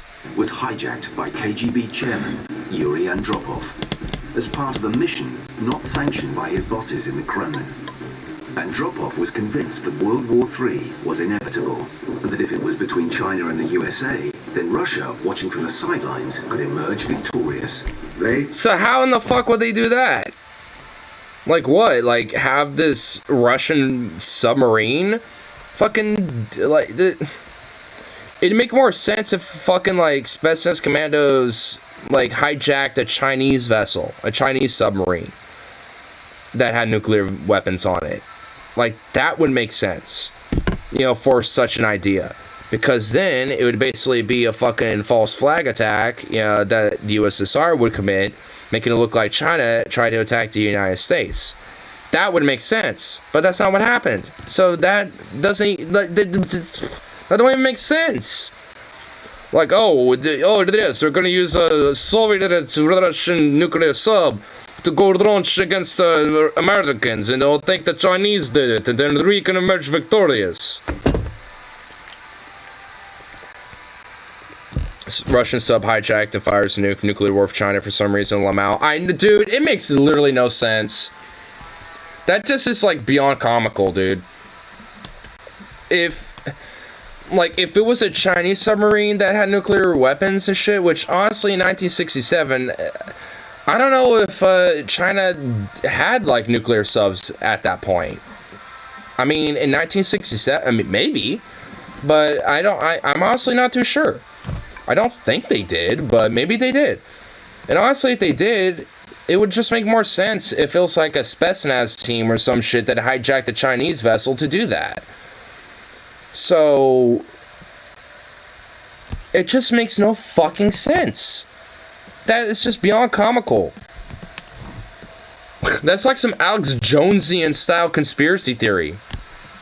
Despite the obviously pro-American propaganda network, the mystery remains a Russian sub went down near Hawaii. Yeah. I mean, I get the point. I mean, at least given the information and knowing about it, I mean... Unproven claim by a guy selling a book he wrote.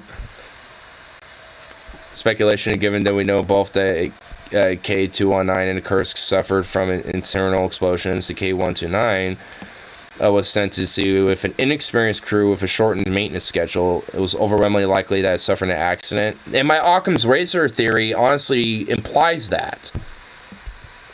It doesn't imply a lot of the other ideas, such as, you know, like the extra crew, but maybe that's because they're inexperienced and just had a bunch of extra fucking recruits on there.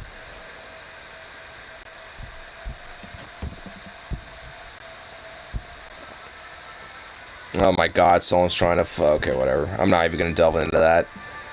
I have more explanation for the excess personnel on the list. When Soviets accepted the loss of the submarine, they added a dozen of their men lost on another 6 spy missions that couldn't be publicly acknowledged to the crew list, thus making it possible for their families to be officially put on a compensation list for submariners killed in action, which allowed them a comfortable pension.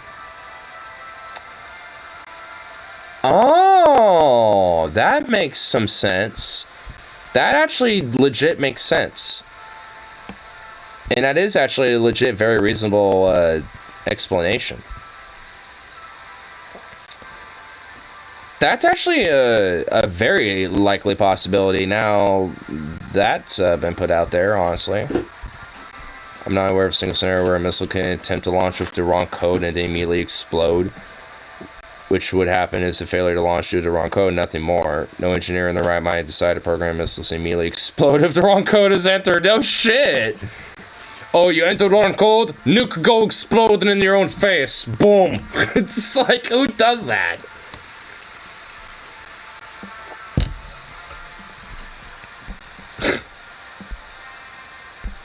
Yeah, dude, honestly, all these comments are just fucking on the claims that this one video made, and I love it. Oh my god. I'm so glad I went into comments. I'm so glad. Oh my god, they're all fucking on it. I love it. I love it. They're all like, yeah, your outrageous claims, unproven. Bullshit. Oh my, it's so great. I love that. I just love that.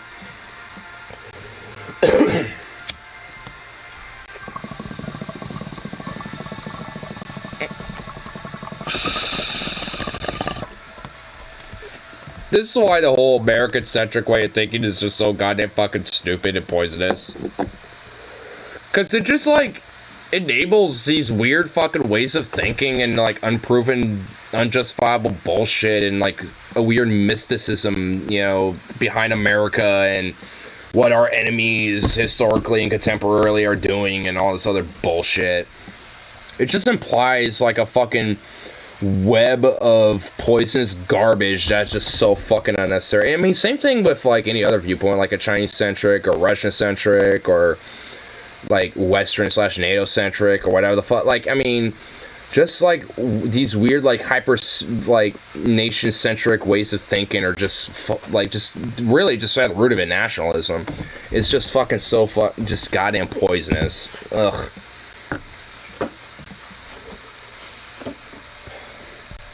Honestly, I want to get back to this TJ video a little bit, just because, I mean, it kind of goes back in, you know, into what we're kind of talking about a little bit, and I don't know why it jumped way over there. I was more like not even a minute in. Genocide is never explained. In the multiple-sized mind of this mass-murdering maniac, the mere proximity of whites to non-whites is somehow deleterious to all white people, as if black and brown-skinned people are kryptonite, right?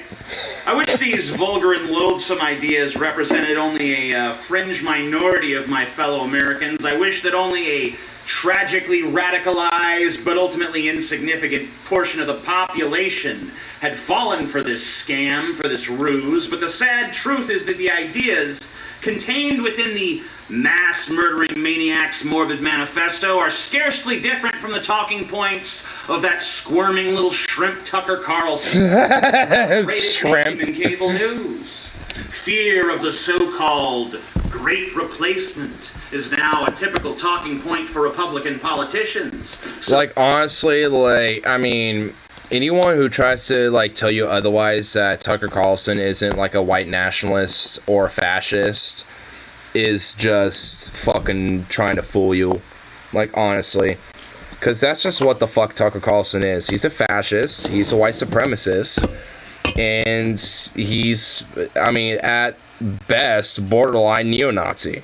Like, that's who the fuck he is. Like, people like him, Paul Joseph Watson. Like, because honestly, there was a leak about Paul Joseph Watson where he was literally saying every slur. You know what? Hold on. We'll get to that in a second. But he basically was saying, like, oh, you know, I don't care about those, you know, Jewish F-slur, you know, like, N-word. Like, he basically went every fucking slur within the mass of 10 seconds. And also, it was like, I don't care about those Pakistani sand N-word, blah, blah, blah. It's like, I only care about white people. And all this other shit. Like, he just basically went on a literal, outright Nazi tirade And even went farther than Richard Spencer, like if we remember that leak, where he's like, we used to rule over the black people, and these damn, you know, like K-word, you know, like blah, blah, blah and shit. Like, I don't know how YouTube is about, you know, that, but, you know, just trying to play it safe at least. But, you know, I mean, still, it's just like, you got these literal fucking, like, Nazis and shit that, you know, are, you know, come out and, you know, are leaked out, you know, and shit, and it's like, huh, what do you know? Proven. Evidence. K-word. Okay, you know, just for context sake, kike. I mean, just for the context sake. The slur, you know, when it comes to Jewish people. You know, when it comes to the anti-Semitic derogatory word. But, I mean, just for context purposes, I'm saying it once and that's it. And I already did. Kek. K-I-K-E.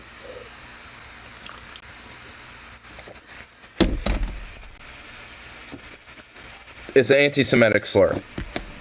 I said it once, and that's all. That's it. Like, I'm not gonna say it again, but you know, like I'll at least spell it. No, you know, just you know, like I'll spell it just one more time. K-I-K-E. But yeah, it's just like, I mean, Paul Joseph Watson basically went on a fat rant. That word was in there. See, like raccoon. You know, that word was in there. I mean, well, not raccoon, but, you know, take the rat out of it. And, you know, N-word was in there multiple times. Yeah, slur was in there multiple times. Like, again, all in the span of, like, 10 fucking seconds, too. You know, hold on. You know, fuck it. I know it's in my history. It's like, yeah, right here. Let's not have fun. Here, we'll just kind of... Oh, right here. Listen to it off stream. Nigger faggot activists who get in my way in London and stick signs up in my face trying to get me to... These N-word F slur activists are getting in my way in London. That's the first thing that blurts out. Faggot Palestinian cause. I don't give a shit about Israel or Palestine. I care about white people and not sand nigger packy Jew faggot coons. Yeah? I'll leave you with that. I really think that you should press the button to wipe Jews off the face of the earth. That's what... But I can't play it on stream. And the... Oh. Yeah, that's a fucking Nazi. That just is blatantly a Nazi right there. Like, and honestly, I literally have no qualms, you know, having whatever physical force put upon that man. I literally do not give a fuck what happens to him. Like, I mean, legitimately, like, if he was in public and very significant physical, you know, activity was done to him, I would celebrate it. Fuck him. Just to put that out there at least. Like, cause honestly, like, that's a fucking Nazi. There's no way to beat that around the bush. Like, that's what they are. Like, that's what they think, low-key. And it's just like, this is why I have no qualms with, like, when it comes to them being out in public, you know, putting their face to the concrete. Like, what? I'm supposed to have, like, some sort of, like, back and forth with a motherfucker like that? Like, the only thing that, when I heard that, like, honestly, the only thing I was thinking about was all the ways that physically could be done to him that obviously is nothing but pure detriment to him. I wish he was pushing that car that was pushed into the river. Ignore knows what I'm talking about. Oh, the Patreon episode.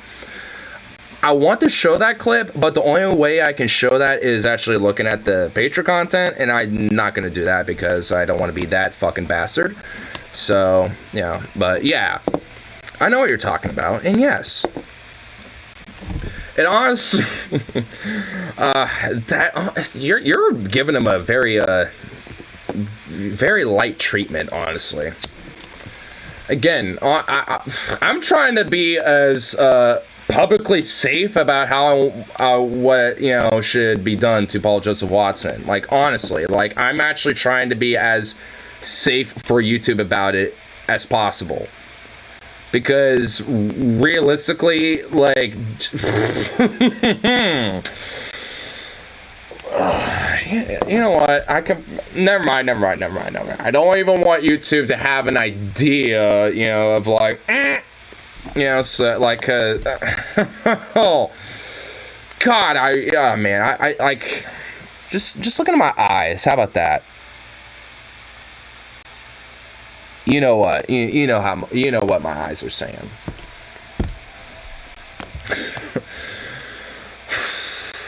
Like, oh my God, I really honestly kind of want to just say it, but I'm not going to. So, yeah. Taylor was trying to moral high ground. Dude, she was trying to do the same thing for me. Don't worry about it.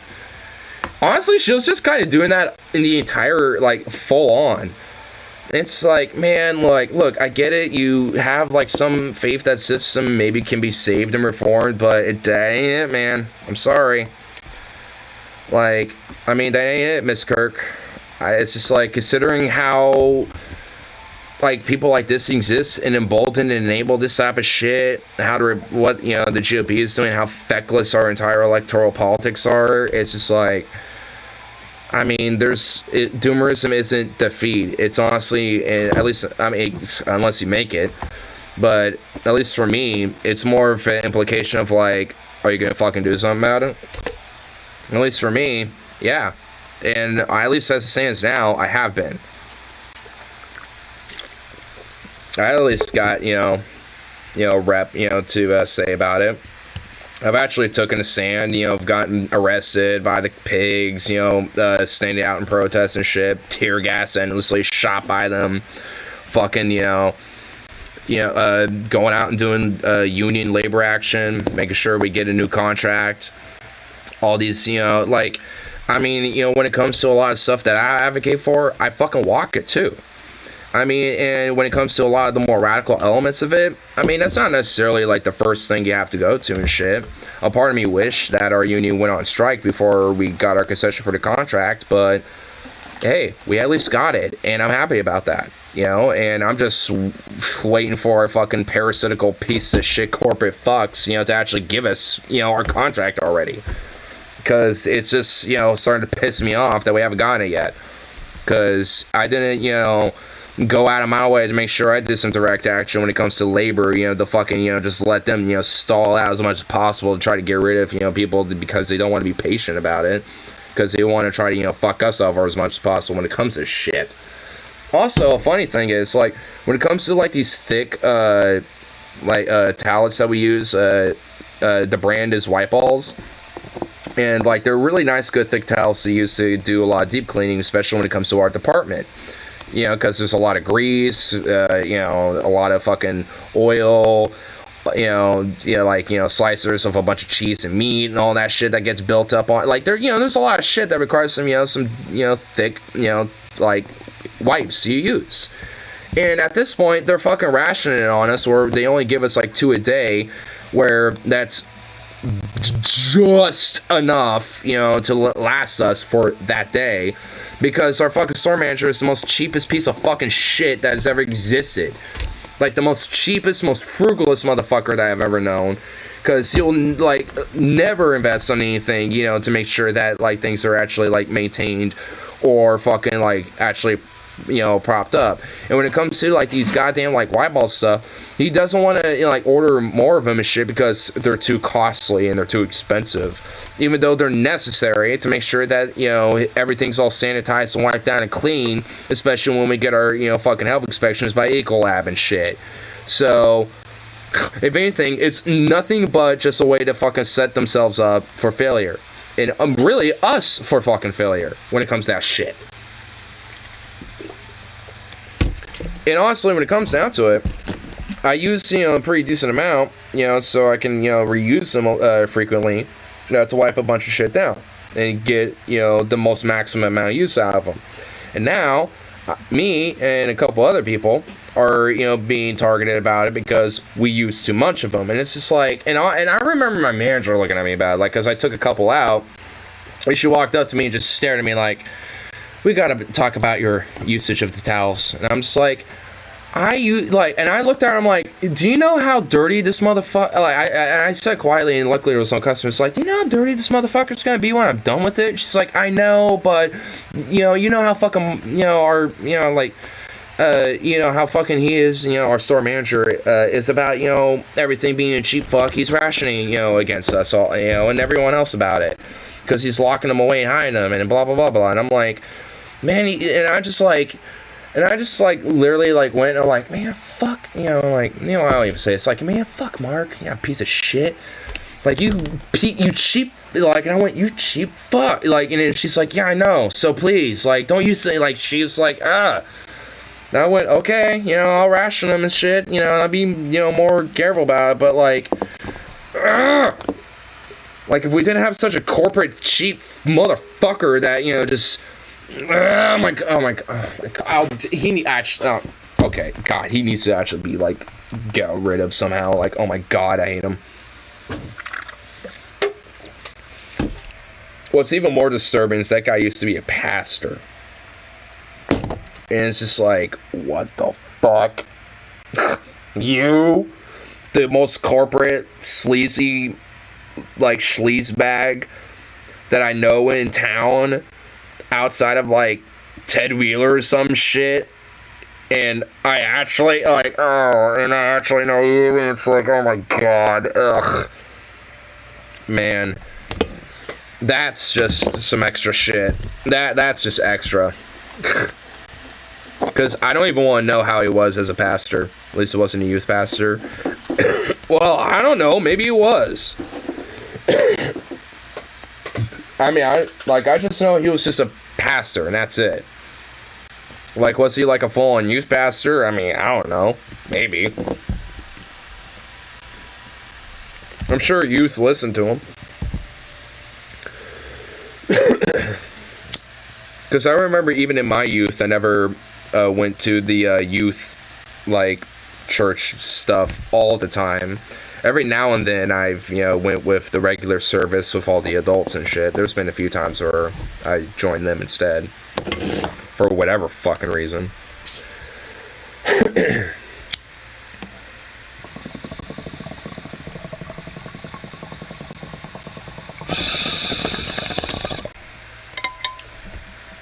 Because at least at the church I went to growing up, the youth church was actually kind of based. Because... especially at high school, but at least for, like, the grades, like, K through 9, about, or at least K through 8, like, it was essentially, like, for the first hour, this is kind of free time, so they would have in the rooms, like, different video games and shit like that, like Mario Smash Bros, Star Fox, stuff like that. So honestly, it's just, like, at least I remember, at least in my churches and stuff, because it was at least, like, somewhat progressive, I guess, to a degree, because I guess living in Oregon, you get that little perk. I mean, straight up, like, I mean, it was actually kind of legit.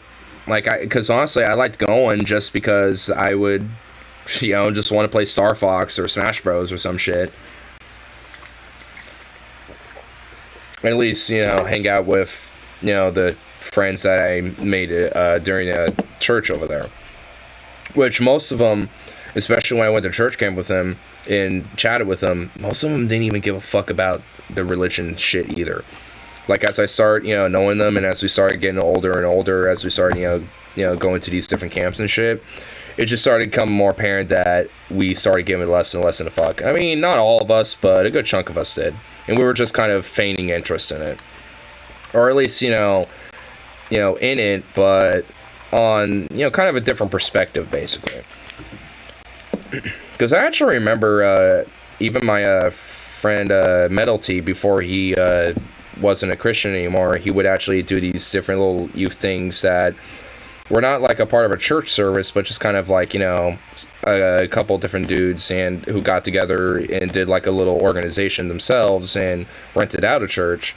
Or at least worked together with a church, to actually have like this little place, where high school students can get together and kind of hang out and chill and, like talk about different things and shit like that, have different little games and activities and stuff like that. And I actually went to those sometimes. And basically all, like, I'm not even kidding, pretty much, like, all the kids, besides maybe, like, one or two of them, were not even Christian. They just were doing it because they just wanted to hang out with their friends. That was literally it. Because I remember one time where we had, like, a camping trip a little bit, where we had, like, a 2-night camping trip in this little cabin area. Like, it was a pretty cool fucking little area. And I remember doing things like cutting firewood and shit. Like, I got an axe and, you know, just for a few hours started cutting some wood and shit. And talked with, you know, one of the other, like, kind of adult, you know, youth pastors that were there.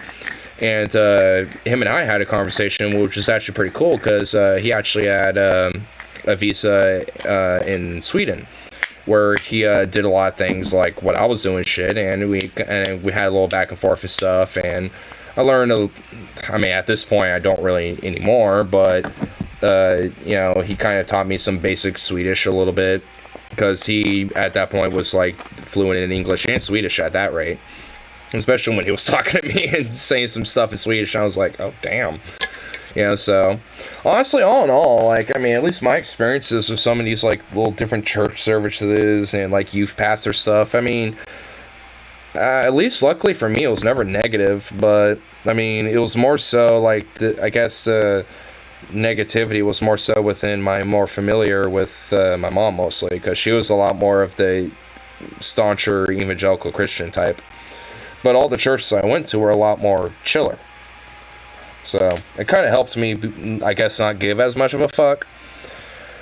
And also, I remember, you know, a part of me kind of realizing my bisexuality was, I think it was a summer church camp. I think I was in 5th grade at the time. And I didn't start really realizing it until later, but...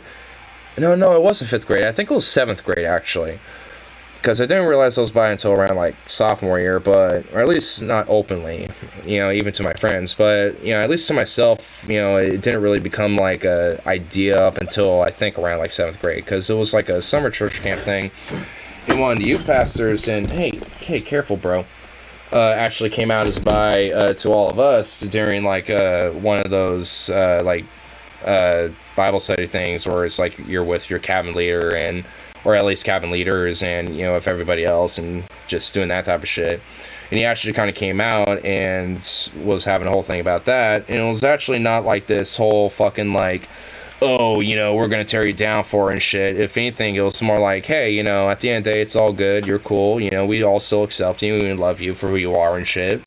You know, and the idea was basically like, if anything, you know, if God made you that way, then obviously, you know, like, that's how he made you, and it's fine, you know. So, like, at least, luckily, at least, you know, like I said, the churches I went to growing up and stuff, or at least, well, you know, the church I went to growing up, specifically, mostly, you know, was actually pretty progressive. At least the people, you know, especially at least the youth pastors, were pretty progressive about things. Because honestly, the guy who came out as bi, I'm not even gonna lie, the dude was pretty fucking hot, and he was kind of a, you know, one of my early, like, crushes, at least at the time, but never really realized it until in hindsight. Can I fucking help you? Like, what is up with you right now? Can I? Oh my god, get over here. You sweet baby. Oh, you sweet baby. Oh. You should totally subsidize the store and buy supplies for the store for your own money to save the boss money, because management is always right, you know. Fuck that. Honestly, I only did that a few times just because those, like, little kitchen scrapers that, you know, like, I don't even know how to explain it. It's like, you know, it's one of those, like, little scrapers they can use to, like, really get a lot of gunk out or make things like scones and shit like that. Anyway, but, like, I've actually bought a few of those for our department just because our store never will order any for us. And the China chefs have one, but they like to hide it and use it for themselves. And it's like, come on. Like, I mean, if we need it, let us use it and we'll put it back. Like, come on, guys. Though, funny enough, I actually know where it is. So, I use it anyway. I had my own, but somehow that disappeared now, so it's like, god damn it. I'm not buying the next one, so if someone else in my department could do that, not me. I did it last time, even though it only cost me like $5. But I don't want to do it again.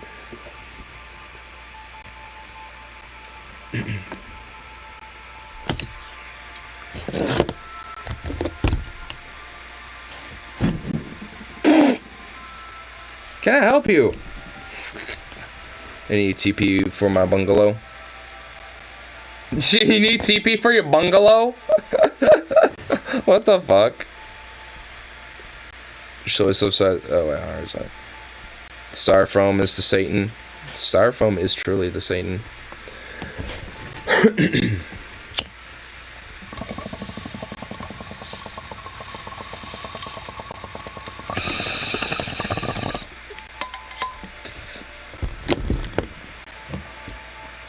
Can I help you? Yeah, you.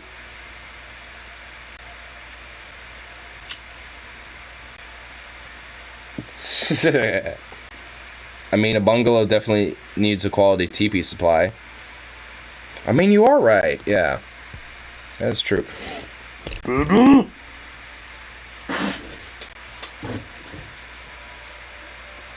Okay, I'm moving this because you're gonna fucking, like, goddamn move it, drop it, and I don't need that. That's unnecessary. We don't need that dropping or anything. Even though it's a fucking AK, and basically AKs can basically take the biggest beating in their lives and it'll still work, but I'm not, no. She's my baby. You're not gonna fuck with it. You dropped it once in my room the other night. Like, I already don't trust you near it. You little freak. Google censorship is lame, Lamau. What'd you even try to say this time? Yeah, I actually want to go back to this TJ clip. I honestly, we're never gonna get through this TJ video. Because I actually legit want to, like, I haven't seen it yet. So it's just like, And honestly, I feel like, fundamentally, it's gonna be great. Especially considering, like, I mean, look at it. He literally looks like a Viking monk or something, dude.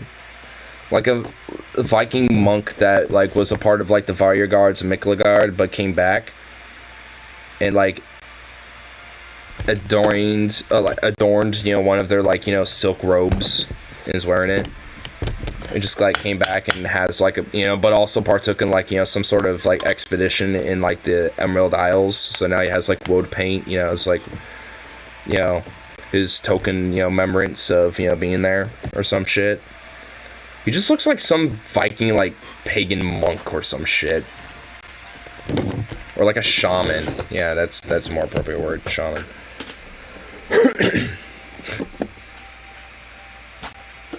He's another person who should receive the Chinese 1,000 cuts, torture, and then get thrown into the Dead Sea. Ooh, let's check this out. And then we'll finally actually try to watch this CJ video. My tenant continually submits rent payment. Get out of here. My tenant continually submits rent payment for the 5th of the month. The lease does offer a 5-day grace period. What is the best way to handle the situation?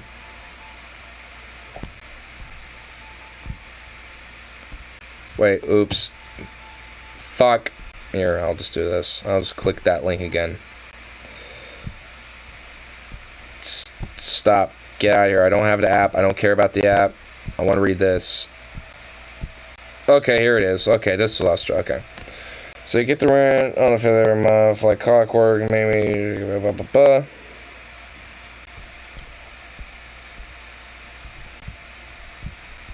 Okay, so.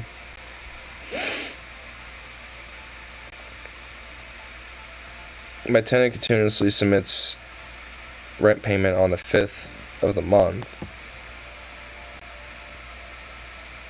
The lease does offer a 5-day grace period. Well, so, okay, like... Well, if it's like... Well, basically, I guess if the idea is like, hey, rent's due on the 5th of every month, is that a problem? Yeah, I'm actually a little confused. At least, because, I don't know, like, down here is the explanation, but it's only these 2 paragraphs, and after that, it's the edit. The guy is complaining that they aren't paying it immediately when it's due.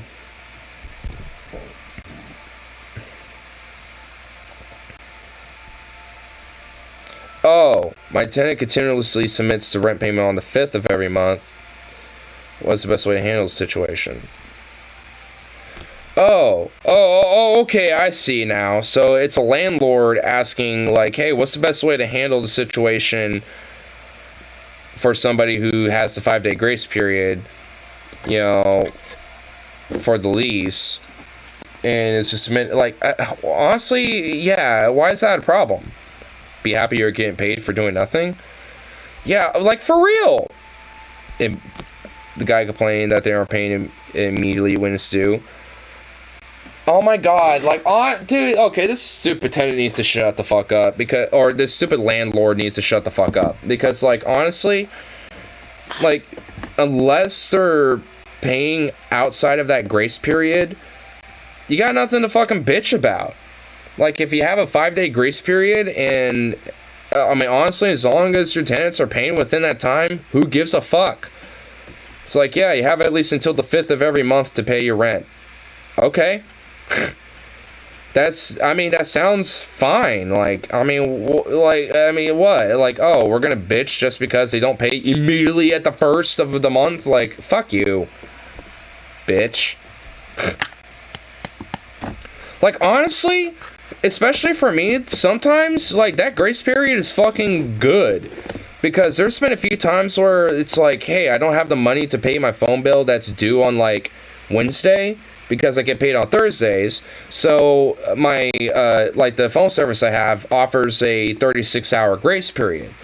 And sometimes I will use that because legit, some days I, you know, get paid, like, either, you know, 24 or 48, or at least, you know, it's actually not 36. It's at least like a 3-day grace period. That's not 36 hours. That's like 64, I think. I don't know. Like, I don't know the hours. It's 3 days. And, you know, that's all I know. Whatever.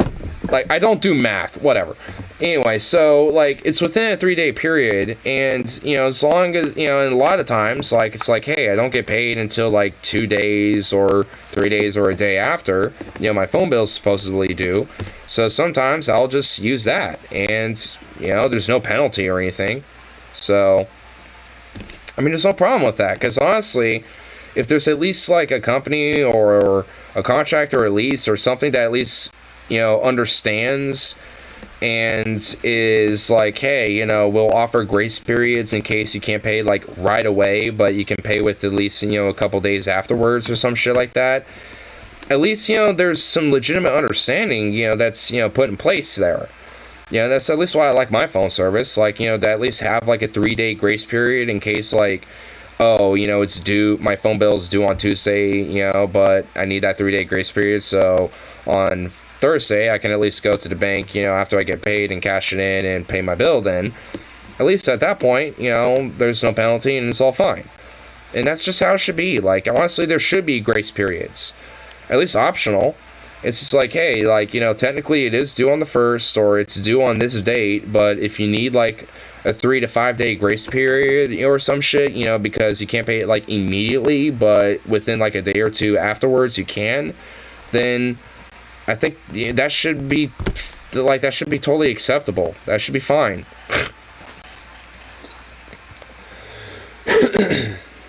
Like, I literally don't even see a problem with it. So, you get the benefit like clockwork. Maybe they have to get paid before they can pay you. Yeah, no shit. If that's the worst thing that happens in dealing with them, be thankful you have reliable tenants. Yeah, well, they are. I can only relay that a reliable tenant who doesn't destroy your property is the best bet for an ordinary landlord who isn't interested in playing any financial games. Oh, fuck you. Fuck off, pissant. Mal was right. If getting the rent on the 5th or 6th or 7th is a big problem, you have bigger issues when your tenant sends you the rent check. Well, you know what? At least you're kind of understanding. But still, fuck you. You're a landlord. I'm still gonna want to trigger that person and say Mal was right, bitch.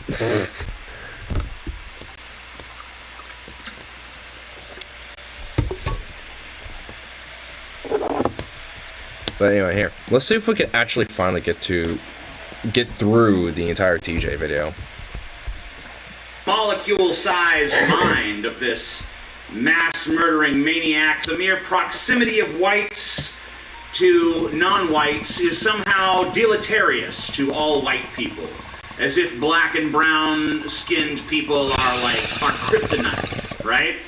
I wish these vulgar and loathsome ideas represented only a fringe minority of my fellow Americans. I wish that only a tragically radicalized but ultimately insignificant portion of the population had fallen for this scam, for this ruse. But the sad truth is that the ideas contained within the mass-murdering maniac's morbid manifesto are scarcely different from the talking points of that squirming little shrimp Tucker Carlson, the top-rated name in cable news. Fear of the so-called Great Replacement is now a typical talking point for Republican politicians. So the ideas that led an 18-year-old boy to slaughter 10 people are actually quite commonplace. They have been utterly and completely normalized. And mark these words, my siblings in power. Those who normalized such vile invective will one day drown in the very bile that they have so long spewed from their gibbering maws. In 2019, a mass murder in Christchurch, New Zealand, deprived 51 human beings of their lives and grievously injured an additional 40 human beings. How many human beings were caused to suffer emotionally is incalculable, but almost certainly astronomical. The killer in that instance, the madman. What the fuck's TJ wearing? He's wearing that of a pagan Viking shaman who has traveled to Miklegard, to the Emerald Isles, all over, and has come back with this great wisdom. Because, I mean, that's what I look at. Like, when I see him, like, wearing crazy woad paint. I just realized he has a third eye. He painted the third eye. Oh, dude, that looks so awesome. Dude, I love what he's wearing. I think of that, like, beard, and I think Viking. I think of all that face paint. I think, like, some Irish berserker warrior with woad paint. And I think of that, like robe thing he has on his head, and I think, like, you know, that same Viking dude also went to, like, you know, Miklegard with the Valor Guards or some shit, which is basically Constantinople in modern translation. But either way, it's just like, he kind of, like, strikes me as, like, a Viking shaman that just, like, traveled all over the place, basically. He came back and now wants to instill his wisdom to his peoples, to his siblings.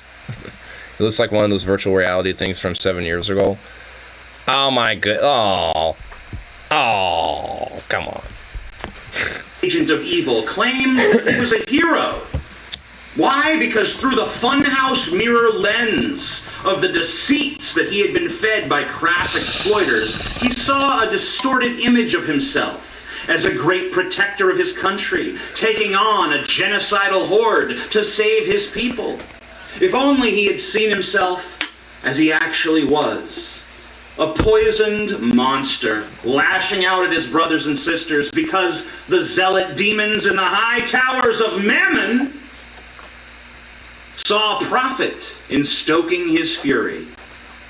And for those who bow at the feet of Mammon, who these days I like to call economos, all hail economos, hail economos, economos, there is no price too high to pay to maintain their leash around our necks and the necks of the pet monsters that they've created, who were once and could be again human beings. In that very same year of 2019, in the West Texas town of El Paso, a blighted and damned admirer of the Christchurch mass murderer killed an additional 22 human beings as they were shopping in their local Walmart.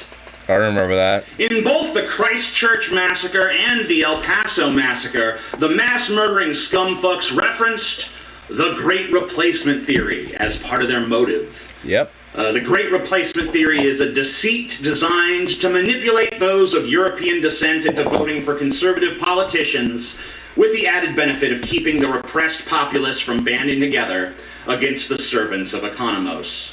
A side effect of their... Can I just say right now that I love, like, the charismatic oracle way that he's, like, talking about this.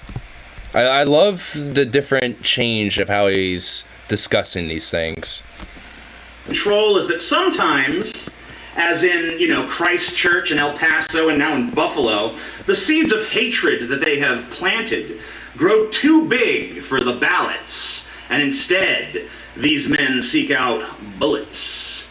So if you take a tormented and maladjusted young man, you tell him that his people are under attack, you tell him that his people are facing extinction, he begins to see for himself a purpose. He begins to see himself as this great warrior that valiantly can defend his people from annihilation. He finds his purpose. He finds his meaning. But he's blind to the truth that he is nothing more than a monstrous and hideous side effect of the ravages of tyrannical, despotic defilers who worship money and cling to power. Yep. An AP NORC poll conducted in December of last year revealed that a full third of Americans believe that an effort is underway to replace U.S.-born Americans with immigrants. It's not really immigrants they fear, of course. There's no concern about Swedish immigrants or Irish immigrants or any of those with sufficiently pale skin. The black people... Dead ass. If I was like an immigrant from Norway or some shit, or like England, like literally none of these type of people would give a iota of a fuck. In fact, if anything, they would welcome me. But if I was, for happenstance, Hispanic or some shit like that, whether I was immigrant or not, it's like suddenly there'd be an absolutely different tune. And not just Hispanic either, by the way, any minority group. But alas, I'm a native, to America, I guess, in the sense that, I was born here. But, a lot of my descendants come from Europe and shit, but, like, it's so fucking multi-generational that, like, it as far as I'm concerned, it just kind of fades off, away and shit, because I know for a fact that at least I got a lot of ancestors go like far back, in America, as far as like even the 1600s, let alone the fucking 17 and 1800s. So it's just like, I mean, how like at this point can I like be some sort of European or some shit when I'm at this point fucking beyond detached from that? It's just like I just don't identify with that. Is mass murder. We're all Americans as far as I know. And that's why I find it so confusing about a lot of these like white supremacist types, like especially if like you're very multi-generational like I am. It's like what in what way are you that detached to that shit? Like, I mean, to me, I'm just like, it's just basically just the virtue of my family tree. Like, at that point, it's whatever. I don't care. Like, I mean, what, like, virtue or pride or anything do I truly actually have? Like, even to, like, some of the cool stuff that I do know about it. It's like, is there pride in it? No. It's just cool, I guess. I mean, that's pretty much about as far as it goes. But, I mean, fundamentally, what actual meaning does it actually have? For me as a white person, fucking nothing, because it doesn't matter. At least it shouldn't. Immigrate here voluntarily, nor did they come to this continent because of a Jewish cabal's sinister plot. Their ancestors were brought here as slaves. And yet, in the document published by their murderer, they are called replacers. I don't know what sickens me more, the evil of it, or the sheer stupidity. It makes it all the more tragic when you think of how Copa no los dos. Why not both? Brutal and pointless it all was. 10 people were murdered as they were simply going about their day trying to shop for groceries to feed their families because some easily influenced little fascist idiot with curdled milk for brains and a heart shrunken down to a withered little slug was absolutely and helplessly obsessed with something as inconsequential as the color of another person's skin. Of course, in what we call, loosely, the mind of a racist. The differences between races are not skin deep. They are, they call non-whites violent to justify their own acts of mass violence. They call non-whites intellectually inferior as they pen illiterate manifestos full of logical fallacies and junk science. But let us remember that vile though their rhetoric may be, the rhetoric itself is not the problem. For the seed of this rhetoric would not grow unless the soil was fertile for it. So we must ask, why do so many people give themselves over to hatred of this kind? Yeah. Why does it motivate their politics so profoundly? Why does it all too often erupt in violence of the despicable sort that we saw perpetrated yesterday by an 18-year-old boy?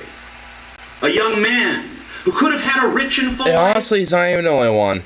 Look at people like Rittenhouse, who was like, what? When he did his shit, he was like, what, 16? 17? He wasn't even fucking 18 yet. He wasn't even legally an adult. To deprive others of their lives. He was literally straight up a boy. And to live the rest of his own life as a despised monster. And he's the hero to these people. Rotting in a cage. And if I sound like I'm a little bit sympathetic towards the mass murderer, I want to make it clear. I am. Don't be offended. My sympathy is not butter. It's not getting thinner the more I spread it around. I grieve for the victims in as much as any man can grieve for a stranger. And I grieve for the black community that has been once again dealt a fresh blow of terror by an evil that has tormented them for generations. The evil of racism. The evil of bigotry. Yep. The evil that men and women with my skin tone have rained down upon them for centuries now. Why should we care about the potential of the killer then? Okay, for that DJ, you might have with a white guilt. White guilt, DJ. Can't have no white guilt there, DJ. No white guilt. Don't fall for the woke white guilt, you ginger, bro. You can't fall for the white guilt. My God, I love how honestly these same type of people that he's talking about will always say that like this type of advocacy and this type of like just discussion of what the fuck reality is, especially in this country, is considered, quote, white guilt. Like somehow you hate yourself for being white or some shit or some weird thing like that. And it's like, what? It's such weird cockamamie bullshit.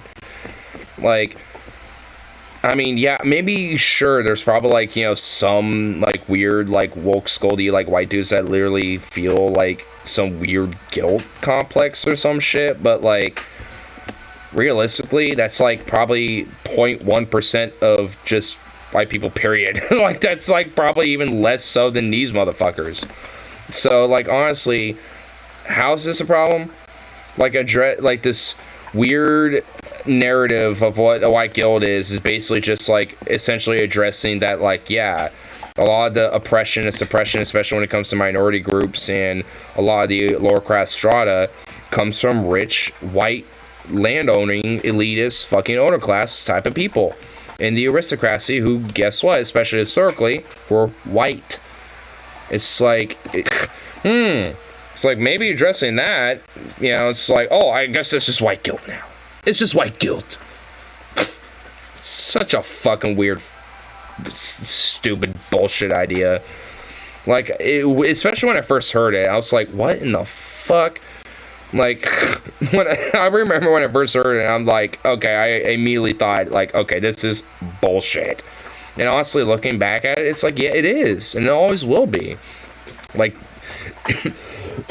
like these weird ideas about, like, how they're like the Great Replacement or like, white guilt or like white genocide and all this other weird fucking Nazi white supremacist fascist garbage. It's just nothing but irrational fiction, and it's all what it will ever be.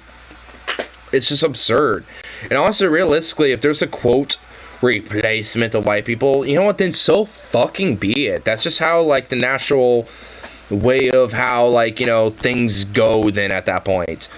Like, I mean, we can't fundamentally control, like, who breeds and who doesn't, so to speak. People are going to make the choices they will on that fucking shit. So, guess what? If more black people or Hispanic people or Arab people or Pakistani or whoever the fuck in between decides to have more children than, you know, your fellow white peoples, then so be it. That's just what fucking happens. That's just how it is. And suck it up, bitch. Like, fuck. It's so stupid. Like, I don't necessarily think people should, you know, be, you know, reproducing at the rates that they are. But, you know, like, at the end of the day, people are going to make the choices that they are. You know, or at least the choices they're going to make and shit. You know, so whatever. Well, do you have affirmative action? Yep, totally makes up for centuries of slavery. I know, right? Like, seriously. Or, you know, the shit afterwards, like redlining and just the fundamental suppression of them as, you know, quote, equals in the lower strata, where they're even more heavily fucked over, you know, when it comes to being, you know, an average working class citizen, you know, just like, you know, someone like me. Because straight up, like, you know, a black person, like, you know, who might be maybe socioeconomically, and for all intents and purposes, like, let's say I'm in, you know, like, you know, there's a black person who's literally outside of me, you know, the differences of us being black and white, are essentially in the same type of conditions that I'm in, you know, for this hypothetical black person. Despite those same conditions, that black person will still be heavily fucked over more by the system and shit when it comes to trying to get a job, when it comes to cops, when it comes to a lot of different fucking things. Technically, the birth rate is plummeting. Turns out a country in decline is terrible for birth rates. When it comes to America, I mean, globally, birth rates are on the rise in places like in Africa and in Asia. Well, selectively in certain places in Asia, like places like in China and in Japan, they're actually having some issues about that type of stuff, but in other places, not so much. I mean, there are certain areas where the birth rates are actually kind of going boop, kind of going up a little bit, while in other areas, like in America, for example, they're going down. You know, so, I mean, it varies region to region in the globe, but, you know, the whole idea of the whole, quote, great replacement idea is that the evidence, or at least the fact that there's higher birth rates in places like in the Middle East, Africa, and certain regions in Asia and shit, in comparison to Europe or Northern America, for example, you know, it's just like, suddenly that means, white people are being replaced or some weird fucking fictional bullshit, even though it's literally just a virtue that, you know, there's different birth rates in the, you know, around the world, and it just happens to be happenstance that it's in these regions in the world that, you know, have higher birth rates, which is in Africa and Middle East and shit, and there's various different factors and nuanced reasons as to why that is. And honestly, for me personally, I think there's a lot of factors that tend to be more negative than positive as to why that is. And honestly, I think America might, you know, start going to a similar rate where there's going to be higher birth rates, but not for positive reasons, but because of a lot of this whole bullshit when it comes to things like abortion rights and shit, when it comes to a woman's choice on that issue.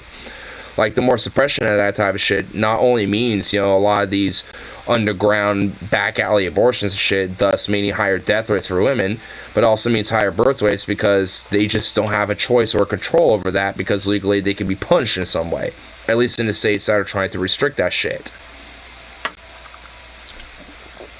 So, like, I mean, this whole Roe v. Wade thing is also, you know, a perfect thing for a lot of these fascists and white supremacists and Nazis, because to them, it's a perfect way for them to have more control over their white women, quote unquote, so they can breed with them more and basically make them just fucking incubators and basically be fucking just sex machines, you know, for them to fuck it, you know, for every child every like 10 months.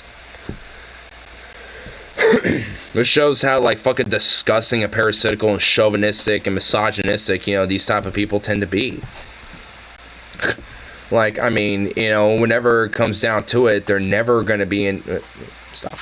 And they're never going to be in fucking favor of anything, you know, when it comes to, like, just things like contraception, because they're even trying to restrict that shit. Like, there's some states that are trying to propose, like, restrictions on things like contraceptions, or things like even as benign as condoms.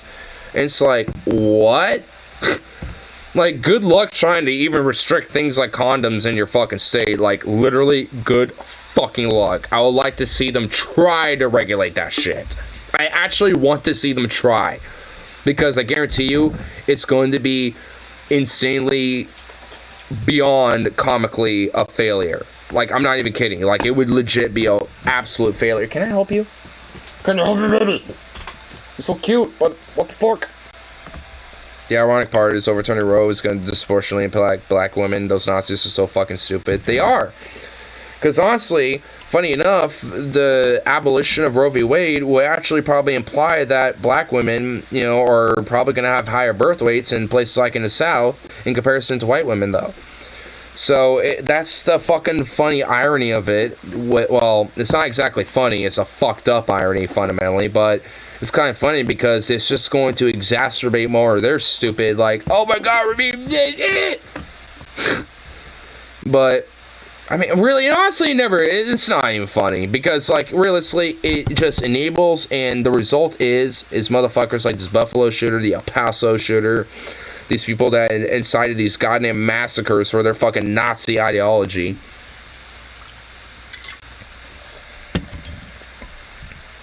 Why can't these people engage in similar context with the barrels of their guns?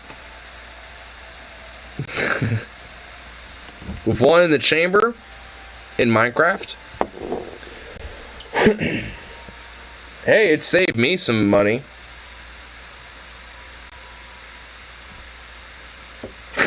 Just saying, so. I wouldn't have to buy so much ammo. I would not have to buy so much ammo if that's the case. That he threw away his own life when there are so many lives lost yesterday that are far more deserving of our sympathy. Why grieve for the monster? Why spare even a modicum of grief or pity for such a creature? Exactly. I'll tell you why. I grieve for the monster because if he had seen his own potential as a human being, if he had seen that he could have been something so much greater than just a killer, then every life lost yesterday would have been saved. If he had allowed his mind to not be poisoned. God damn it, TJ. Fucking giving me the reality check of empathy. If he had... I mean, honestly, he is actually right. not allowed his heart to be hardened, then he could have lived a rich life of contribution, of merit, of purpose, of charity. Yep. But instead, 10 human beings are dead, and their killer will rot in a cage for whatever remains of his pathetic and wasted life. And why? All because he put his faith... Oh yeah, you're being replaced by people who have a higher IQ than the Kmart and are racist fuckworms. I mean, yeah, ideologically.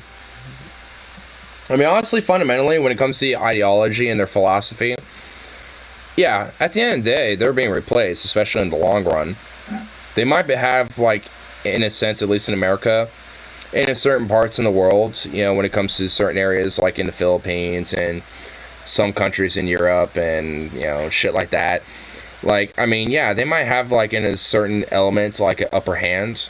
But in the long run, they're being replaced slowly but surely, one by one.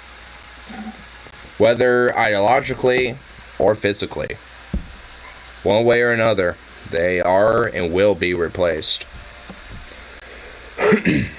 And honestly, a lot of the errors of history and shit are more so when it comes to things like I said, when it comes to like Nuremberg, Reconstruction, shit like that. The errors are that they never went far enough.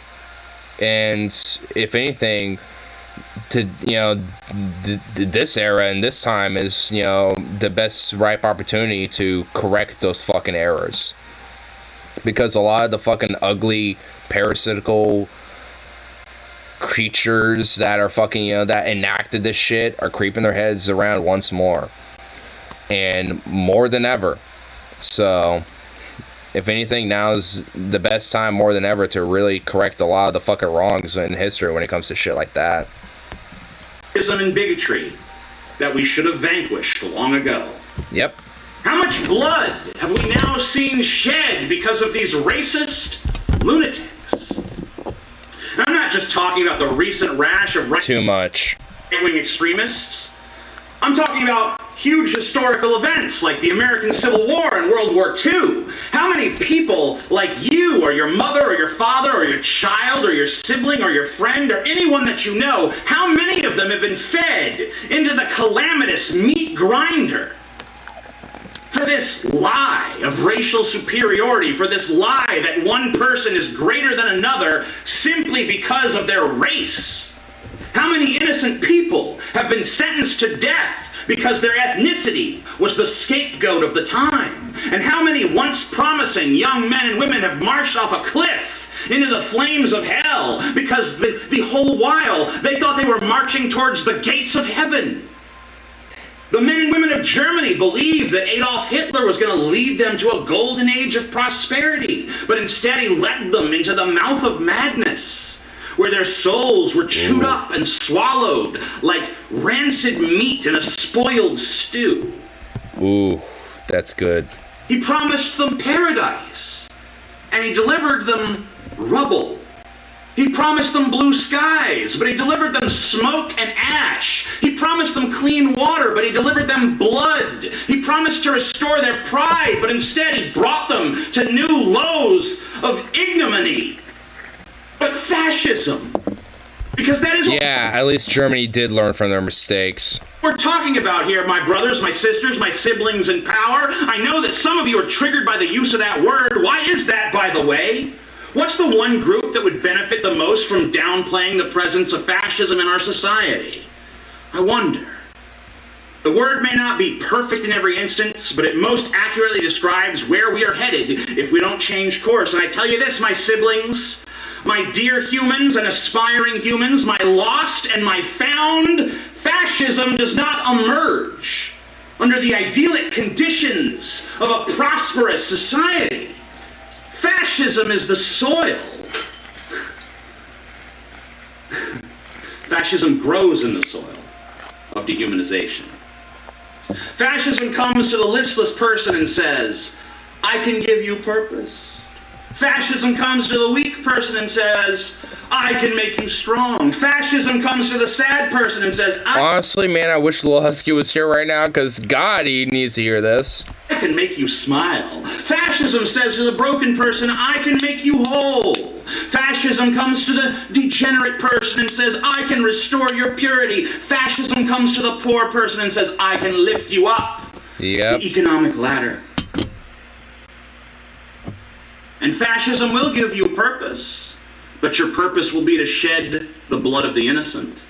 Fascism will give you strength, but it will be the strength to do evil. Fascism will make you smile, but that smile will be mandated at the barrel of a gun. Fascism will make you whole, but it will be an asshole.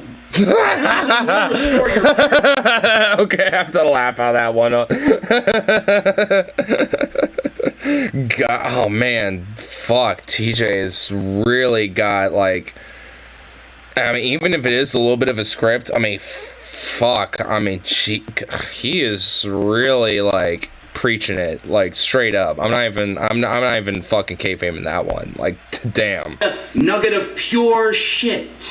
Fascism will help you up the economic ladder with a noose tied around your neck, and then the ladder will be pulled away, and you'll have only your noose to support you.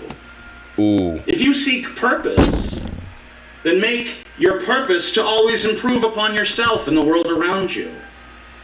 If you want strength, then you must earn it the way that strength has always been earned, through pain and perseverance. If you want happiness, then you must snatch at it where you can find it, because there is no everlasting source of perpetual bliss. If you want to be saved, then be someone else's salvation. If you want to be prosperous, then bring prosperity to those around you. There is one point that I agree with fascists on. Liberal democracy has failed us. It's failed us. Yep.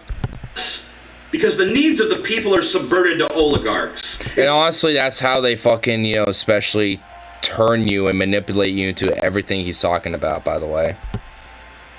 Those in power will divide us with bitterness and acrimony and fill us up with cruelty and inhumanity. They want us ever teetering on the precipice of calamity so that we never stand as one against them.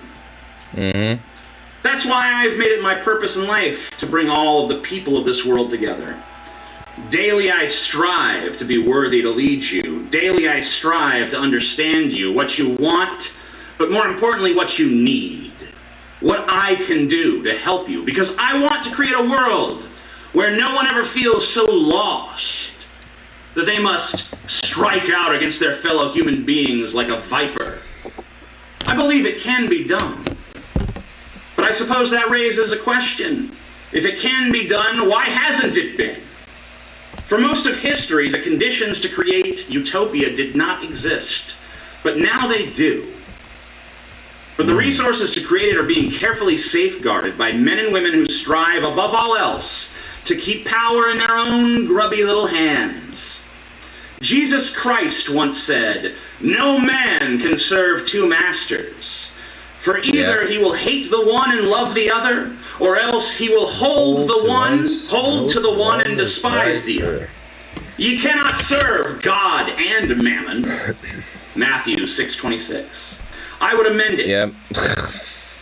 Funny enough, I actually know that exact verse. Thusly, no human being can serve two masters, for if you love one, you will hate the other. You cannot serve both humanity and capitalism. Yep. It may be a statement of glaring obviousness, yet, I must say it, tragedies like the one that occurred yesterday in Buffalo, New York, should never happen. They should never happen because human beings should love and care for one another.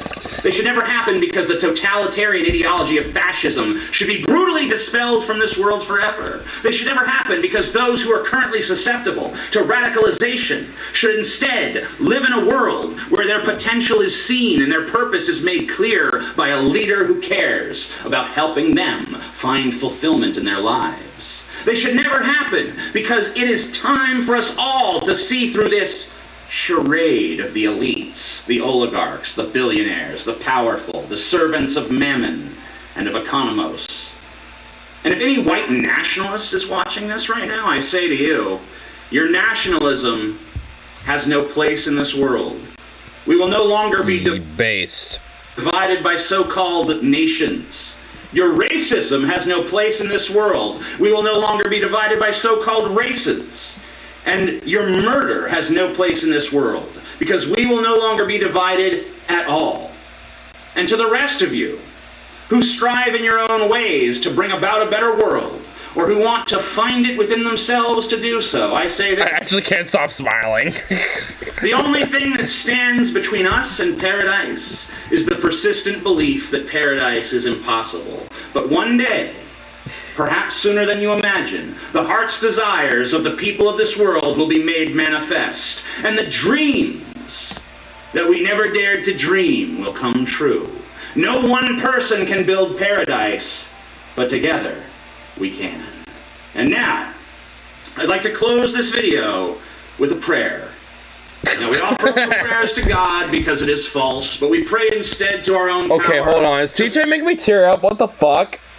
What the fuck? Is TJ doing this to me? And to sharpen our wills. So I hope you will join me now by bowing your heads in reverence for the power that burns within your very being. Bow down in reverence, not I'll do that to this bong. to a god or an institution or a man, but bow down in reverence to yourself and to your fellow human beings. Let us begin. Well, I'll do that to the bong too. Our power, which burns within, exquisite be our might. Our kingdom come, our will be done, on earth as it is within. Give us this day our fondest wish, and improve ever upon us as we strive to improve ourselves. And lead us not into corruption, but give us the strength to persist. 10 lives have been taken needlessly from us by fools on a mission of evil. May the purveyors of this rot sink back into the muck that spawned them. May every heart that has turned hateful by those who speak iniquities for power experience the epiphany of love and turn their hate instead upon their former masters who have misled and manipulated them. May the cruel and callous be rewarded with the taste of their own shit. May the bloodthirsty drink in abundance, but only from their own veins. May those that died yesterday not die in vain. May their deaths serve as a catalyst to end this cycle of violence forever. May we finally fulfill the wish of Christ, that we see all the peoples of this world as siblings. May we finally fulfill the wish of Lucifer, that humanity embraces wisdom and power. And finally, may we fulfill our true potential and become worthy of the paradise that we seek. Let it be so.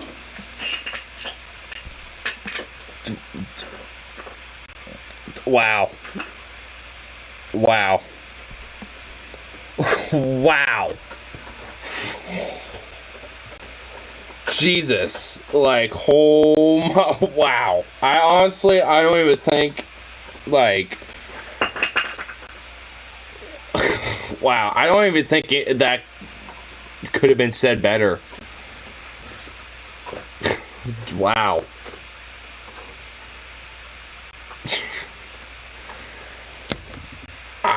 I think I'm actually speechless right now. Like, honestly. Like, he actually made me tear up a little bit. Like, what the fuck? Like, I think that's the first time TJ made me do that. Fuck. Wow. Like, damn.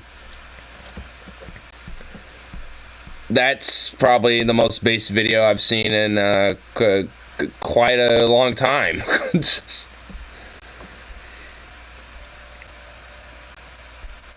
And the first comment is, I can say without a shred of a doubt that TJ is one of the greatest and most biblically accurate Christian preachers I've heard in my life. And honestly, there actually is, I think, fucking truth to that. Like, because I grew up, you know, being fucking Christian. I know what the fucking Bible says. And, you know, in him being an atheist, and obviously, you know, like, you know, being a influence on so many people like me who grew up being Christian, like, he definitely fundamentally knows about what, like, Christianity is about, and the Bible itself, too. I guarantee he's read it, like, multiple times over. I think he has. And, like, really, like, honestly, I mean, it's like, when it comes to, from my understanding of what the Bible is, and especially when it comes to the OG, like, disciples of Jesus and what Jesus is about, he's honestly fundamentally the fucking most closest thing to what, like, Jesus's philosophy is actually about. And it's an atheist that is actually the closest to it, funny enough. And honestly, I think it's always been like that, where, like, in these days, like, someone who happens to be an atheist really honestly is more closer to what Jesus's philosophy was about, more so than the actual Christian, honestly. I mean, because if you look at it, I mean, he's, like, Jesus is definitely very anti-wealth, anti-elitist, like, definitely very pro-poor and helping the indentured and in servitude, you know, seeing humanity as, you know, brothers, sisters, and siblings, you know, as a common people. I mean, you know, it's like there is, you know, a lot of truth to, you know, what, like, at least Jesus specifically as a character or a person, you know, either or. Like, I mean, there was a lot of truth to what, you know, was espoused, honestly. And it is, honestly, a disgusting fucking vice that, you know, it's been manipulated so much over time. And now, at this point, it's like the agnostics or the atheists at this point that are actually more true to that shit more than the actual Christian. I grew up in Knoxville, but now I'm a flaming atheist. I am too. I mean, so is TJ. And honestly, I especially love the way he, oracly, was talking about, like, all that. Because honestly, like, especially when it comes to you know, maybe a more religious type of person that might see that, like, it, you know, it's a way to kind of, you know, maybe bridge a gap, you know, when it comes to an atheist and these people who tend to be more spiritual, because honestly, there is, like, you know, whether philosophically or ideologically, or, you know, maybe, like, you know, to some sense, a reality, like, there is, like, a sense of spirituality that people have, and trying to at least tap into that to a degree to, you know, at least, you know, have the more unified common cause that needs to happen and shit, you know, is honestly, at the end of the day, to me, you know, a good tool to have. And my fucking nose, oh my god. TJ made my fucking sinuses flare up. Ugh, gross.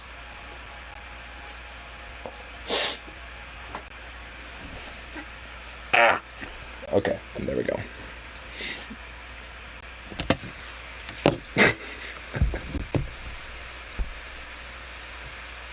Ooh,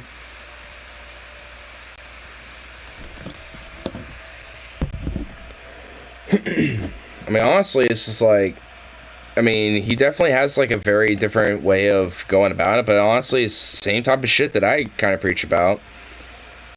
I just do it more so from a more, like, union labor perspective, but, I mean, I guess, because I know he also talked about in one of his other recent videos that he's done, like, the last couple days. Like, he did acid watching Monty Python for the first time, too, funny enough. And like, basically had this, like, ego birth, and this is kind of the result, and honestly, this is probably the best, like, TJ arc I've seen so far, because, like, holy shit, he's saying a lot of things that, you know, maybe in a interesting way, you know, but, you know, he's saying a lot of things that really just fundamentally need to be said, and, you know, he's been around the platform for a long time, and there's definitely still a lot of people that, you know, follow him, or at least, you know, watch him occasionally and shit, you know, from time to time, so it's just like, I mean, he definitely has that reach.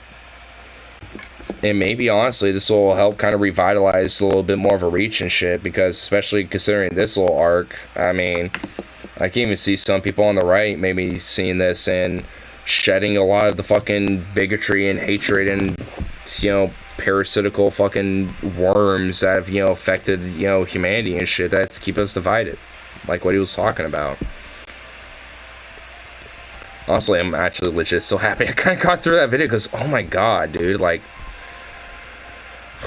fuck, like, I mean, I don't know, I mean, what, like, can all be truly said? Like, I mean, it's like, damn.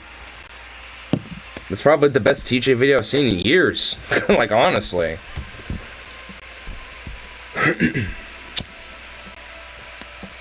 Maybe this is strange how, like, all these different things that have happened recently as of late have kind of re-sparked this creativity in him and to do these different videos, but honestly, it's just, they're fucking phenomenal, at least so far. Now, honestly, let me look at another really good video that he did that's, I mean, honestly, lately he's just been fucking, like, coming out with the bangers.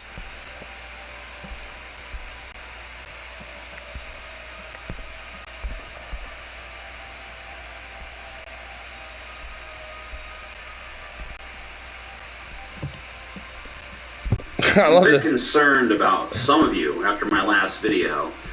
Not the idiots who disagreed with my objectively correct brilliance. I love how he looks like a berserker that got a little too drunk at the tavern or something in this one. Used to by now. What boggles my mind, though, is that several of you seem to not understand that I'm wearing makeup in that video. Like, I love this guy who concerned trolls with this, like, are you alright garbage? Yeah, I'm extraordinary. Guy who can't figure out that a person wearing 3 pounds of eyeshadow is wearing makeup. How are you? Severely mentally impaired? Yeah, okay, cool. Speaking of cool, Tim Pool reached out to me and asked me if I'd come on his show.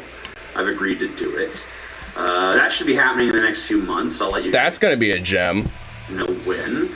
I guess I was a little harsh on Tim last time, or maybe I wasn't. I don't care about Tim Pool, of course. I mean, no one should. I want to say that for emphasis. Again, no one should care about Tim Pool. He's just a distraction. I don't know. Truth be told, I've never watched his show. I just follow him on Twitter, and I've seen some of his stuff secondhand through video responses and such. But I guess now that I'm going on this show, I'll have to familiarize myself with him a little deeper. That seems like the professional thing to do, right? And I'm, of course, nothing if not professional. Still. Yeah, he still has a show. Tired tonight, so don't expect a barn burner out of this. I just got back from a long workout. I've been working out a lot lately, watching fitness channels, watching my calories. Why did I do one debate, TJ? I got no clue. Drinking more water, eating more vegetables, all that miserable crap. But really, it's not been miserable. I've enjoyed myself, to be honest. You'd think I'd be jonesing for indulgences, but not really. If I get a sweet tooth, I eat a few pieces of mostly dark chocolate. Tonight, before my workout, I did eat a Snickers bar to give myself a little sugar rush, but I burned that thing off on the treadmill before I even started my weight training. I love this picture of myself at the gym tonight. I love the gorgeous contempt in my perfect eye. The gorgeous contempt. He's actually looking pretty good. I'm not even gonna lie. I feel the power. Can I just be blunt though? He does look a little bit like a Neanderthal. I mean, not in the bad way though, but I mean, he kind of does though. I'm just gonna be honest. He kind of does a little bit. Through me rather deliciously when I look at it. I don't think there's any purer love in this world than my love for myself. I'm so fascinated with my greatness.